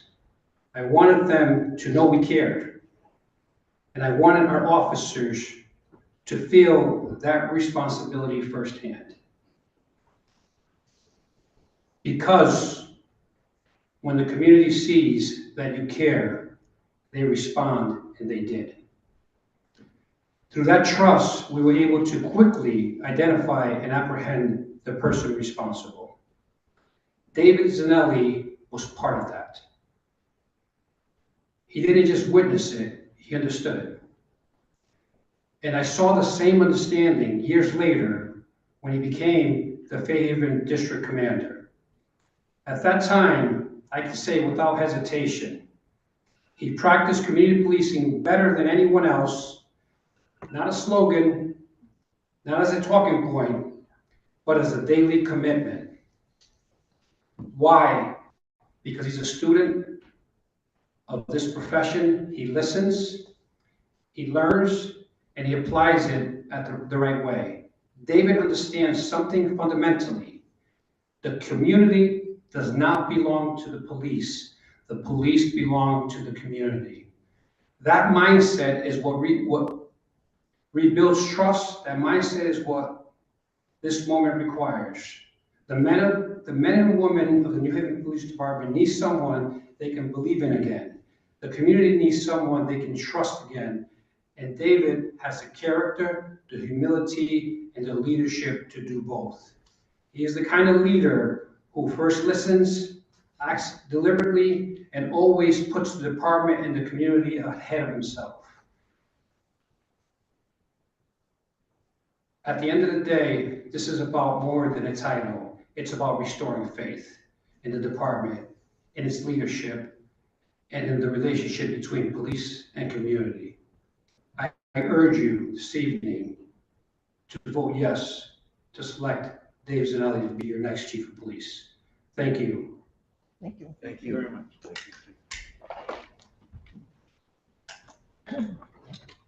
Next on our list, McKenna Booker.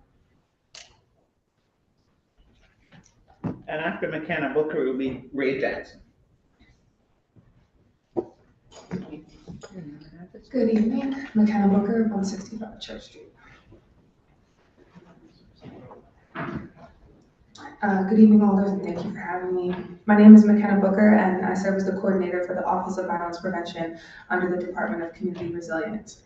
I'm here today in strong support of the appointment of David Zanelli as Chief of Police for the City of New Haven. While I'm not originally from New Haven, like many here in this room, when I stepped into this role in 2024, it was David Zanelli who was one of the first to welcome me with openness and sincerity. Since then, he has remained a consistent partner to me and to the Office of Violence Prevention, offering not just guidance, but true collaboration and trust. Chief Zanelli is a man of character and a leader who meets the moment. He is adaptable, thoughtful, and committed to ensuring that the work gets done and done well. I've seen his dedication firsthand, not only through late night or incredibly early morning phone calls and time spent working through complex cases, but through his willingness to collaborate across systems, coordinate meaningfully, and advocate for both justice and violence prevention. He has been instrumental in strengthening partnerships between the police department and the Office of Violence Prevention, encouraging alignment with district managers, supporting our data sharing around our reentry, and efforts to reduce recidivism, and helping to build a more coordinated, proactive approach to public safety. And just as importantly, he listens. He's open to feedback, grounded in accountability, and committed to continuous improvement, qualities that are absolutely essential in leadership, especially at this level, and especially in this city. David Zanelli understands that public safety is not achieved in silos. It's built through relationships, trust, and shared responsibility. I'm more than confident that under his leadership, New Haven will continue to move towards a more collaborative, effective, and community-centered approach to safety and healing. For these reasons, I'm proud to support his appointment to Chief of Police. Thank you. Thank you so much.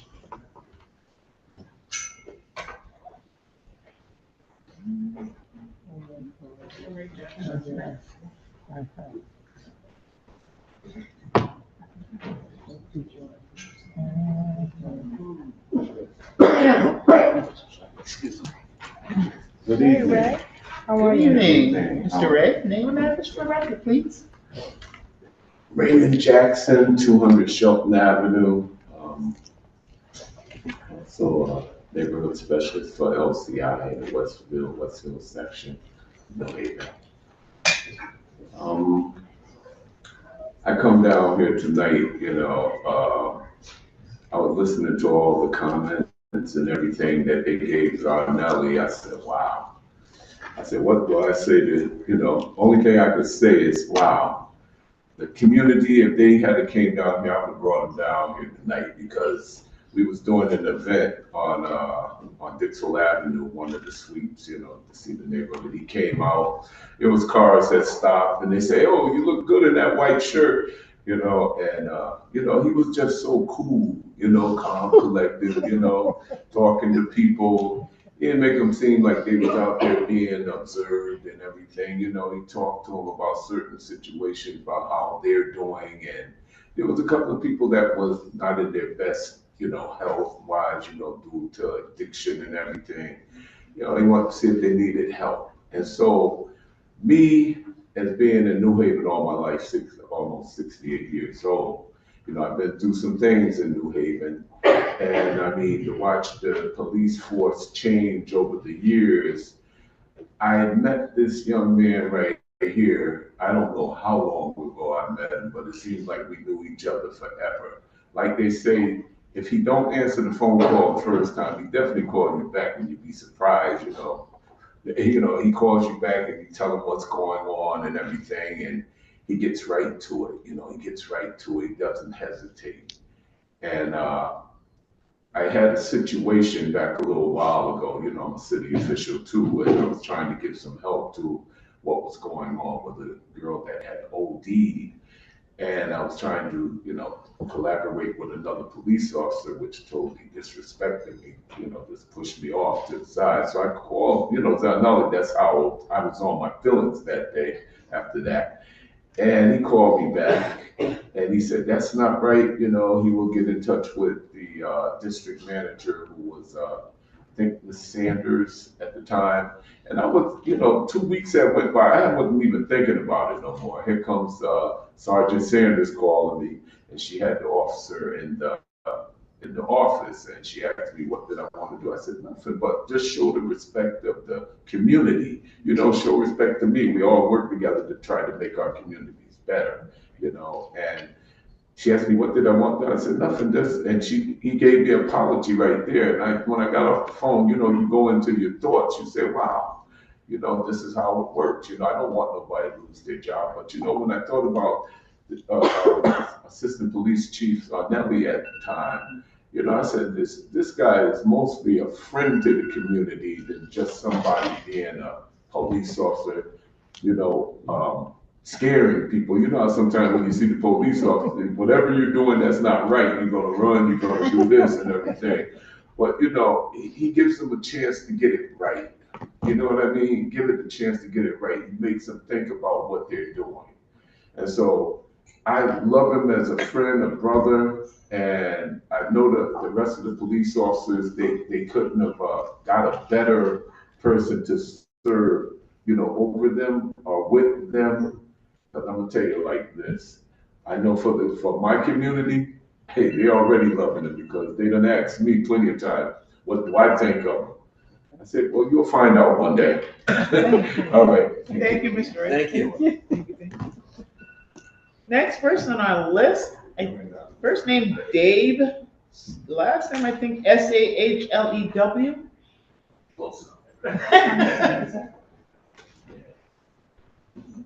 This is my first time ever doing this. I gotta say, I'm impressed. That's for sure. Good evening. So your name and address for the record. My name is Dave Saline. I live at 79 Norfolk Road in Bedford. I serve as the facilities manager, so it's a little bit of a different perspective than a lot of what you've heard tonight. So I serve as the facilities manager for the New Haven Police Department, and it's both a privilege and an honor to work at 1 Union Ave where I see Acting Police Chief David Zanelli each day. Over the past few years, I've come to know him and feel compelled to speak about his exemplary morals, ethics, and his dedication to his role.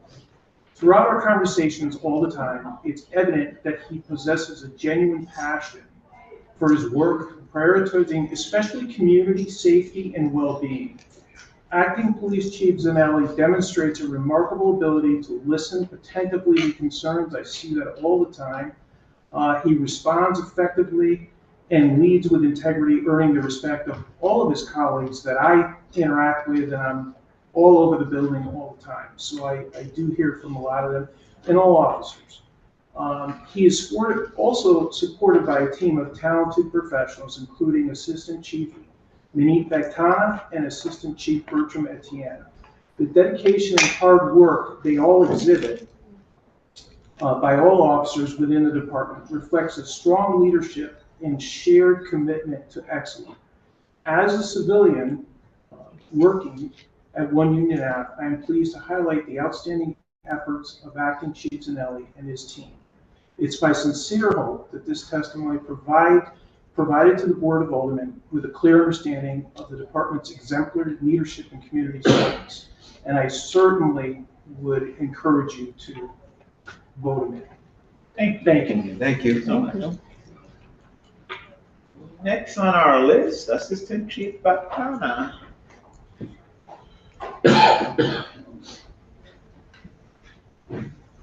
Good evening here. Good evening, everyone. Good evening, Alders. Minit Bactana, Assistant Chief, One Union Avenue. Good evening once again, and thank you for the opportunity to speak in support of David Zanelli, confirmation as Chief of Police for the City of New Haven. I've had the privilege of knowing Dave for nearly 2 decades as we entered the police academy together as 2 young officers beginning our journey in public service. From the very start, Dave stood out as someone who was highly motivated, disciplined, deeply committed to public safety. That commitment has only grown stronger over time. Early in our careers, we worked in neighboring districts, Dave in the Dwight Chapel neighborhood, and I worked in the Hill. We backed each other up as often, and even then, I saw a natural leader in him, someone who was always thinking a step ahead and how to reduce crime, serving the community better. As we progressed through the ranks, our paths continued to cross. When we were both sergeants in the Detective Bureau, our desks were right next to each other. I remember noticing something small but meaningful. On top of his computer tower, Dave had placed 3 gold stars. I never said anything to him about it, but I remember thinking to myself, this man is destined to be a chief one day. And I truly hope that dream becomes a reality for him. It wasn't just about ambition, it was about how he carried himself, how he led, and the day he set every day. Dave's leadership continued to evolve as he rose through the ranks. Sergeant, lieutenant, captain, assistant chief, and acting chief. At every level, he demonstrated consistency, integrity, and a clear vision for effective policing. One of the most impactful moments in my career came during his time as a district manager in Fairhaven neighborhood. At that time, Dave was transitioning out of that role, and I was transitioning in from Westville. I spent time with him in the district, essentially getting a firsthand walkthrough of everything he had built and implemented over a course of a year. I was genuinely impressed. In a short span of a year, Dave had developed strong community relationships, as you heard from many community members, implemented thoughtful crime reduction strategies, and created a framework that was both proactive and sustainable. It spoke volumes about the type of leader he was, or he is rather. Someone who just doesn't manage a district, but truly transforms the district. Dave also had a direct impact on my own growth as a leader. While I was serving as a district manager, I did not end up in Fairhaven, I ended up in New Hallville, serving Ms. Kim and Ms. Alfredo. While I was serving as a district manager in New Hallville, he approached me about my interest in internal affairs, recognizing it as a strong career move. He was right, it was an excellent decision, and one that shaped my development significantly. I remain grateful for that moment because it truly reflects who Dave is at his core, a leader who identifies potential, invests in people, and helps guide them toward growth and success. Beyond his professional accomplishments, Dave is a family man who genuinely cares about people. He leads with both strength and compassion, and he understands that effective policing is built on trust within the department and throughout the community. I can say without hesitation that the City of New Haven is fortunate to have a leader like David Zanelli.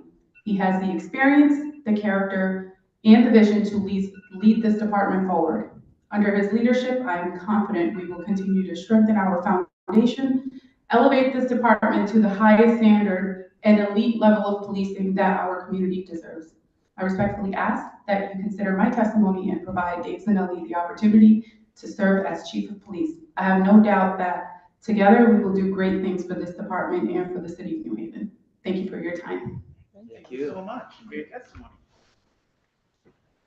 Next on our list, Nikki Huckabee.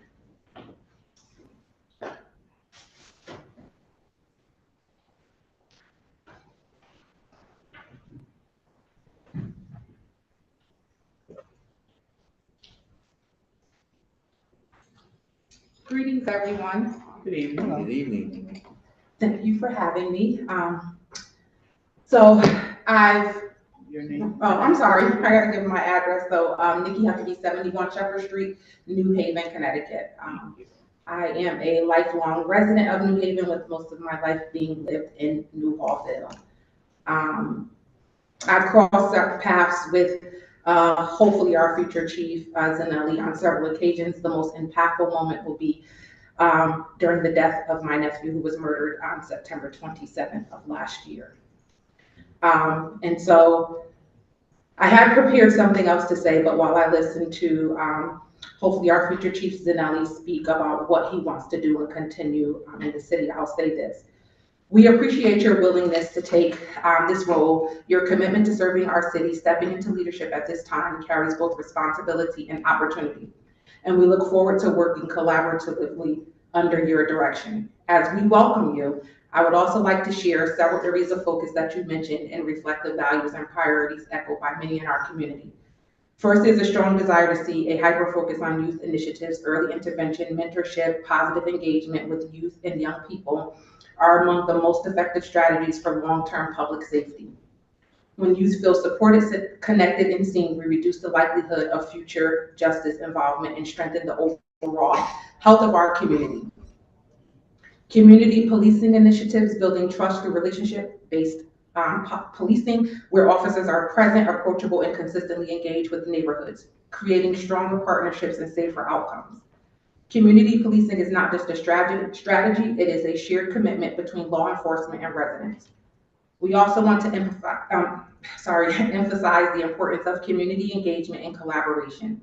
Public safety is most effective when law enforcement works alongside community organizations, schools, service providers, and faith-based partners, creating space for dialogue, transparency, and shared problem solving will help ensure that solutions reflect the lived experience for those we serve. Family support must remain a central consideration because families play a crucial role in prevention and stabilization, particularly for our youth and vulnerable populations. Supporting families through coordinated services in the department will ensure that we have a safer community. Finally, I want to underscore the importance of mental health and violence prevention, especially among our young people. Many incidents involving violence are rooted in untreated trauma, mental health needs, or unmet support systems. Continued collaboration with mental health professionals, schools, and community-based programs will be essential to addressing these issues proactively and compassionately. We hope that moving forward, public safety in our city will continue just as it has in these short few months of the year where we have not had any homicides. It is important for my family and for, I'm sure, most of our community, if not all, that we remain connected to who we hope to be our future chief. My family appreciates how he has stayed in contact with us and how he's gone above and beyond to make sure that we feel safe, that we feel heard, and that the investigation, while the accused has been arrested, the investigation continues, and we appreciate that. Thank you for your time. Thank you so much. Next on our list, Tyrone Grant. Mr. Tyrone Grant.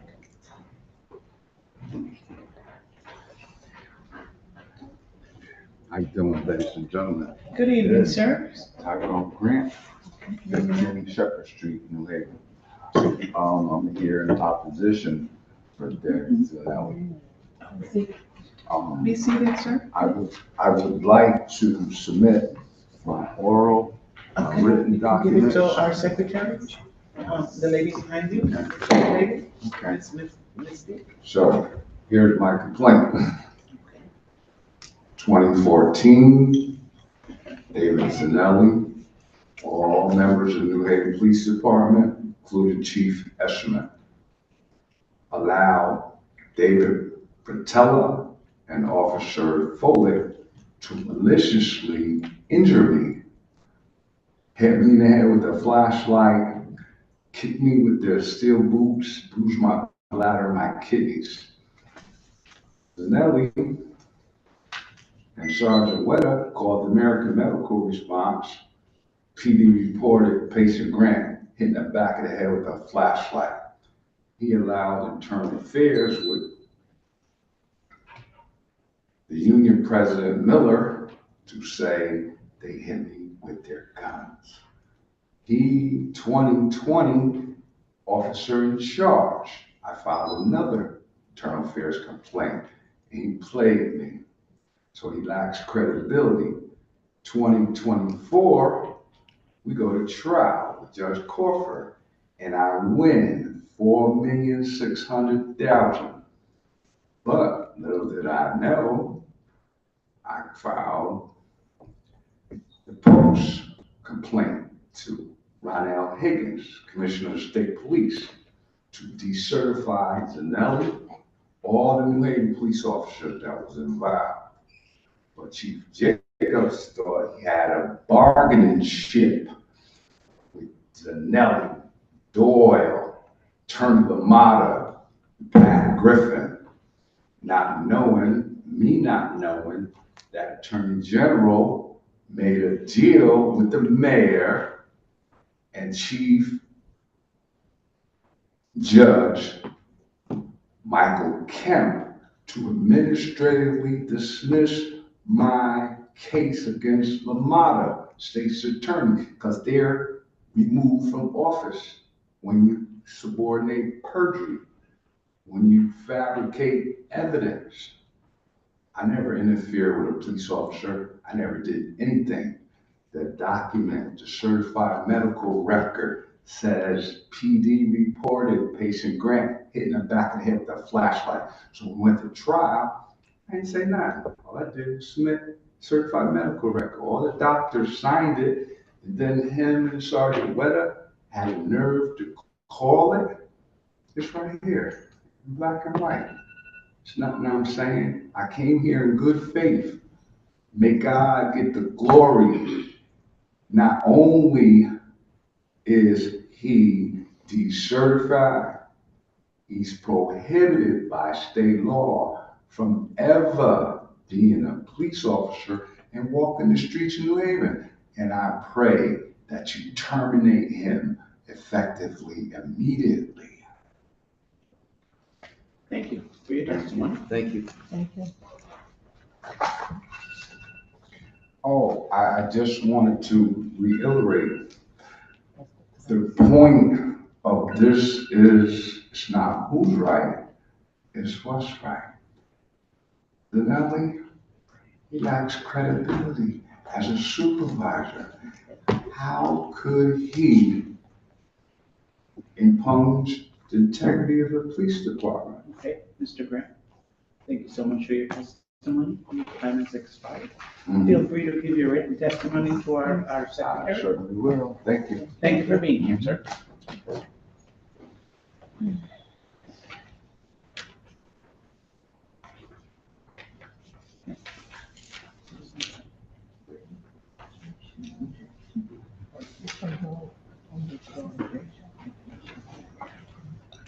Last person on our list, last name Jackson. I'm gonna murder this name. Jay Shell, maybe Jay Shell or Jackson, last name Jackson. Highland Street address. She has to leave. Oh, okay. Oh, she's not.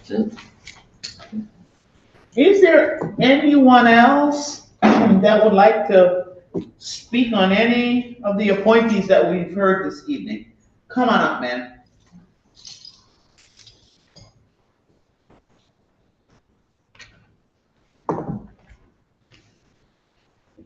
Just do us a favor and add your name and address to the list and then give it to us verbally, would you please? Thank you. I am Shirley Ellis West.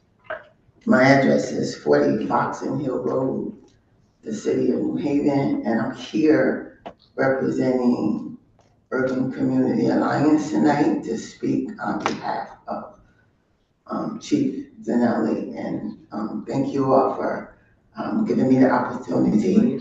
Okay, well, I'm talking, it might be a little talk. No, it's okay. Take your time.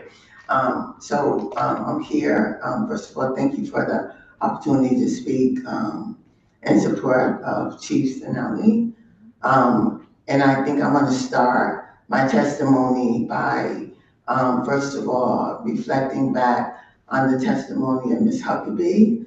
I don't know her, but for the sake of time, her testimony as she spoke about the young people in our community, some of the challenges that they're facing, some challenges that families are facing, those are the things that I care about in doing this work or serving my community for 3 decades under the, working within a community-based organization, starting with the New Haven Family Alliance and now Urban Community Alliance, that I have the privilege and feel blessed to be leading and continuing to support children, youth, and families in the community. So, Chief Zanelli, I certainly remember from him being a district manager in Fairhaven and other, Comstat and others in the city. I don't know if Chief Zanelli and I have had a really long conversation, but I know that we've had some. But I pay attention to these things, not only in my work and leading myself and others. I pay attention to a person's character. I pay attention to whether or not you show up. I pay attention to if you're going to do what you said you were going to do. And I pay attention to inclusiveness. And I don't know if Chief Zanelli has ever been aware of it, but I've watched him over the years. His character has certainly been good. He has certainly been very inclusive. He has certainly shown up in places where, whether he was supposed to be there or he was representing until, his upline got there, he was there. And he has done that with integrity. He's done that with respect. And he's done that, really letting the community know that, yeah, I'm here as a police officer, but I'm here to listen and hear what you have to say.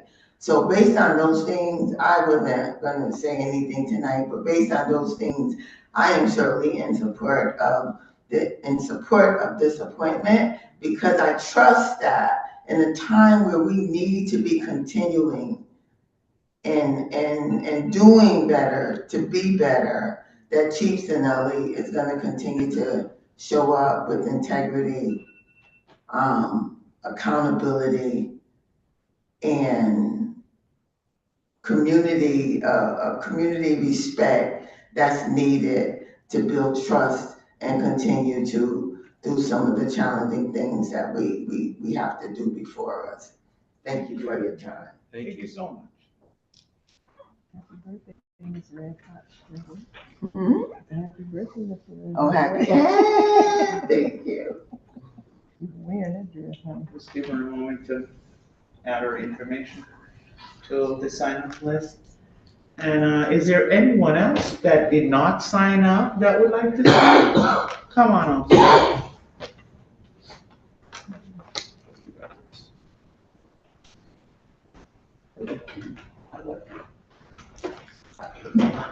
Good evening. Good evening, Board of Alders and Madam I live in Fairhaven. Your name and address before you start. Robert Roberts. Okay. I'm the ward chair in Ward 15 in Fairhaven. I've lived in New Haven all my life. I met Chief Zanelli many years ago when he was a district manager in Fairhaven. I see the work that, my voice is a little hoarse. I see the work that he's done in Fairhaven and throughout the city. Many a times, he reminds me of back in the days when Lieutenant Nichols was here. Community policing, he's big on community policing. And that's what we need, because the officers today don't know who we are, and we don't know who they are. So in order to have a good relationship and respect from both sides, we have to know who they are, and they have to know who we are. And Chief Zanelli will do that. And I get a little nervous up here, but I just wanted to say that that's going to be a good choice for him to be our next chief, and I'm sure he's going to do very well. Thank you, Rob. Thank you so much. Thank you. Yeah. Is there anyone else that have not signed up that would like to speak? Come on up, sir.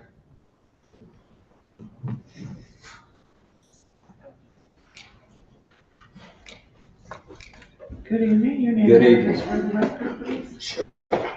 My name is Miguel Pittman. I live at 82 Orchard Street. First, I want to start off with, I'm excited of being here tonight. I just got a phone call roughly about 45 minutes and said that I need to come down to City Hall. So I said, wow, okay, this must be something important. And then they spoke about David. So I had to put a speech together, so bear with me. Good evening, members of the board, city leadership, and community stakeholders. On behalf of the Hill North Management Team, I stand here today in strong support of David Zanelli as he comes before you for the final approval of the next police chief of New Haven. This moment is bigger than leadership transition. It's a strategic inflection point for public safety, community trust, and a long-term trajectory of our neighborhood. Hill North, like many communities across New Haven, understands firsthand the importance of consistency, accountability, and community-centered policing. We are not looking for a symbolic leadership. We are looking for results, partnership, and progress. David Zanelli brings a leadership profile that aligns with where the city needs to go. His approach reflects a clear understanding that effective policing today is not just about enforcement, it's about engagement, prevention, and building durable relationship with people being served. That mindset is critical. We need a police chief who can operate with both authority and empathy. Someone who understands that public safety and community trust are not just competing priorities. They are life experience. But what we have seen, David Zanelli has demonstrated the ability to navigate that balance. Hill North is a community that expects to be heard, respected, and included. We want partnership in leadership, not just a president. We want transparency in decision-making, consistency in action, and a commitment to address the root cause of crime, not just symptoms. This is about accountability. Leadership at this level requires measurable outcomes, and we are confident that David Zanelli understands the importance of setting clear expectations, tracking performance, and deliver results that communities could see and feel. At the same time, we recognize that no police chief succeeds alone. Success will require alignment between city leadership, law enforcement, and the community. It will require open communication, mutual respect, and a shared commitment to moving New Haven forward. Tonight, we are not just endorsing a candidate, we are endorsing a direction. A direction that prioritizes safety, strengthens trust, and invests in the long-term well-being of our neighborhood. The Hill North management team is ready to engage and collaborate and hold leadership accountable in constructive and productive way. We believe that David Zanelli is prepared to meet that challenge. We respectfully urge the board to approve his appointment and allow the next chapter of leadership to begin. Thank you for your time, your commitment to the future of New Haven. Thank you. Thank you for your testimony, sir. Thank you. Is there anyone else that did not sign up that would like to speak? Anyone else from the public that would like to speak on any of the appointees this evening? And for a third time, anyone else from the public that would like to speak on any of the appointees this evening? I move to close the public portion. Second. Item has been moved and second. Discussion? Any discussion? All in favor of closing the public portion, say aye. Aye. Any opposed? Public portion is closed.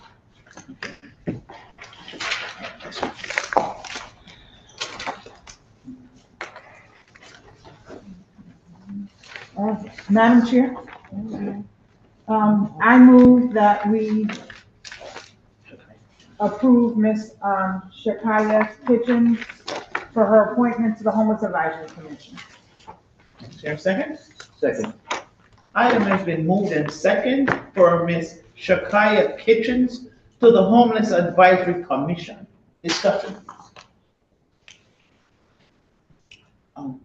Thank you, Madam Chair. Ms. Kitchens, she has experience dealing with people in our community, especially our youth, and she can also relate to this commission because she was a homeless youth in her time. And I just think she's a good fit for this commission based on her lived experience and her career currently in dealing with our children in mental health and education. Any other discussion? All in favor of moving Ms. Shakaya Kitchen favorably for the full board approval, say aye. Aye. Any opposed? The item is moved for favorably. Next on the list was Victor Rodriguez and Kevin Rutledge. We'll pass over those names, correct, Misty, because they did not appear. They'll need to be given leave to withdraw. It appears number 2, Victor Rodriguez. Do we table that for now as a no-show? You can just pass over it. Or just pass over that one? Okay. Okay. Both Mr. Victor Rodriguez and Mr. Kevin Rutledge.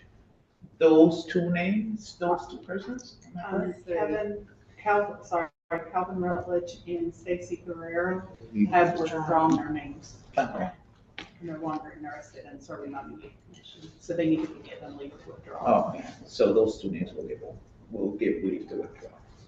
So I'll do it officially, Madam Chair. I move to give items number 3 and 4 leave to withdraw.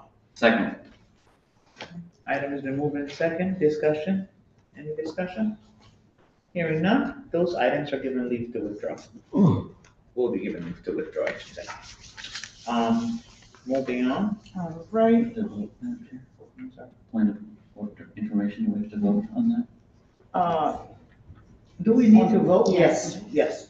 All in favor of giving items 3 and 4 a leave to withdraw, say aye. Aye. Any opposed?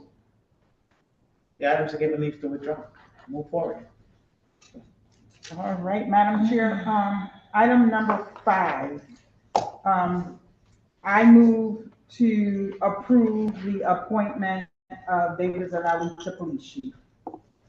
Second. Item has been moved and second discussion for the appointment of David Zanelli to police chief. Go ahead, Alderman. Thank you, Madam Chair. I'm not going to be redundant tonight because everything was said about Chief Zanelli is true. The one attribute I think he has, he knows that being chief is not just a title or a position. It's so much more than that. But the attributes he has fit that role significantly to build trust and caring and support and having his officers respect him and him respect them is just so important. So he has the attributes to be chief, and I think he'll move this department forward. And I support Chief Zanelli for appointment of chief of the police department. Thank you, Madam Chair. Thank you, Madam Chair. I've carefully gone over, and there was a significant number of written testimony submitted as well. In reviewing all of the public testimony today, makes me a little, actually quite concerned because I'm not sure if we could ever find another candidate as great as Chief Zanelli, because he has all the qualifications that our city needs to know our city. He has experience, qualified, respected, and beloved. And those are things that I never thought would align together in a police chief candidate. I think we've heard a lot from people today, and Dr. Joyner is saying, you know, a person's character is judged by whether they have power. I also think a person's character is judged when cameras aren't filming and nobody knows. And it has been over and over again when people don't know or doesn't get a commendation that Chief Zanelli has shown up for families of victims as well as the community. So I'm also in full support. Thank you, Madam Chair. Thank you. Thank you, Madam Chair. Chief Zanelli is exceptionally qualified for the role. He acts with integrity and compassion, and I commend him for stepping up for our city. I just also want to point out that he has been showing up in our community. I've heard that he's been showing up in other communities to support community events and be engaged with people and talk to people, and I really commend him for that. I know he's a busy man, and so for him to show up and be part of our community events, it really matters. And so I look forward to seeing him at our events and other events across the city in the future, and I look forward to working with him, and he has my support. Thank you, Madam Chair. Any other discussion? Go ahead. Thank you, Madam Chair. I'll be very brief. Based on what I have heard verbally tonight and on some of the written testimony, I would like to agree with what the other alders, Punzo, Kim, and Moore has already previously stated. I think we have a great acting chief, and I feel David Zanelli will be an even better chief. So I think my question would be tonight is why not David Zanelli? Because he has the compassion. He has been in our communities and in our city for many years. He's grown up on the force, and what a better way to just bring our city forward and taking care of our community members as well as our rank and file officers and everyone else in the NHPD. Thank you, Madam Chair. Anybody else? Thank you, Madam Chair.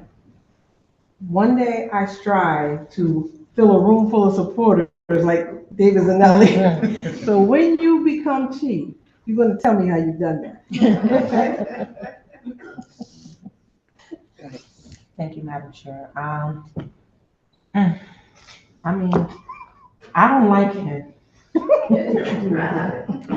I honestly gotta say I love him. I love his character. I appreciate the person that he is. Um, and I relate to him on two different levels.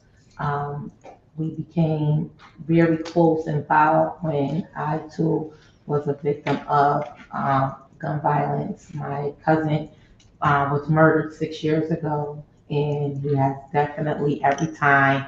I'm not saying this because I am part of the committee and I'm also an alder, but I'm saying this because it's the truth.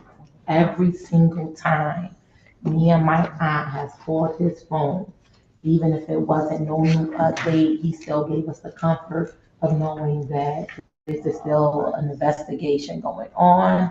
Um, and then, of course, I give out the greatest community events, and it has not been one time the New Haven Police Department, but especially Acting Chief Finelli has been present, and I'm grateful for that. So, answering our questions tonight definitely reassures me that the New Haven Police Department and also the city of New Haven, with the help of the Board of Alders, we are definitely moving in the right direction if we all be on agreement to appoint him as the new chief. Thank you, Madam Chair. Thank you so much. I continue, I would like to read the names of other folks that have provided written testimony in support of Acting Chief David Zanelli. The list consists of Joe Rodriguez, President of the Puerto Rican United Inc. Next on the list, Michael Frieda, First Selectman of North Haven, Mr. Frank Alvarado, R.C. Hasek, Mr. Handlebar, I call him.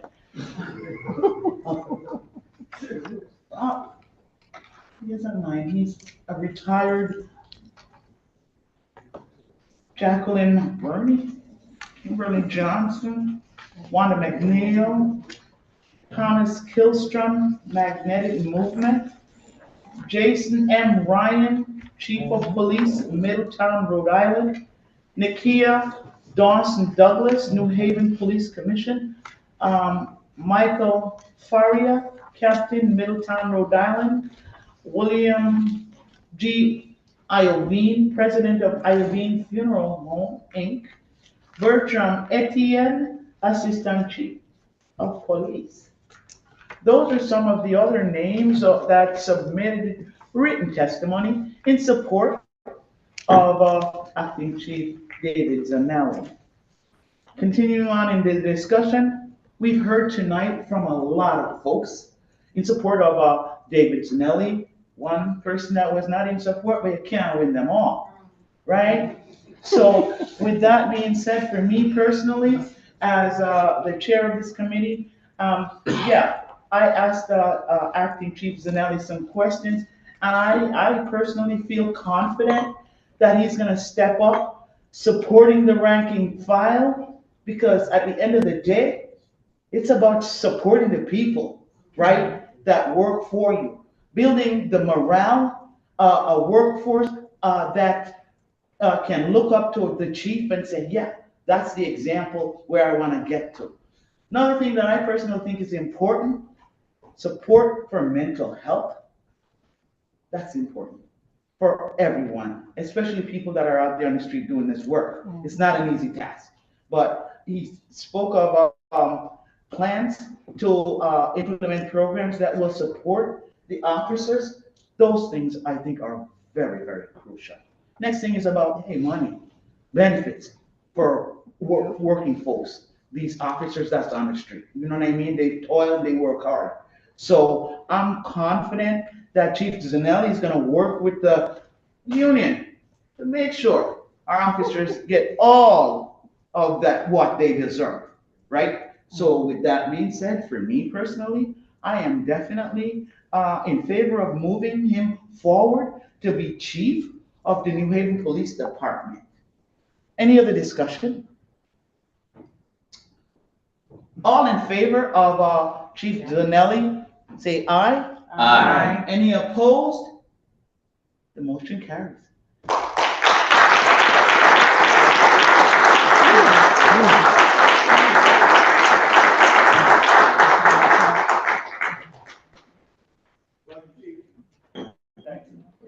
At this time? Second. All in favor of adjourning? Aye. Any opposed? We are adjourned. Thank you, ladies and gentlemen, for being here. Have a great evening.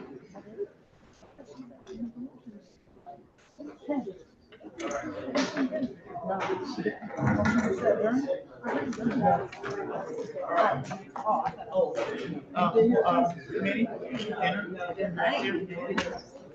all right? Yes. Oh, I thought you were, I ain't heard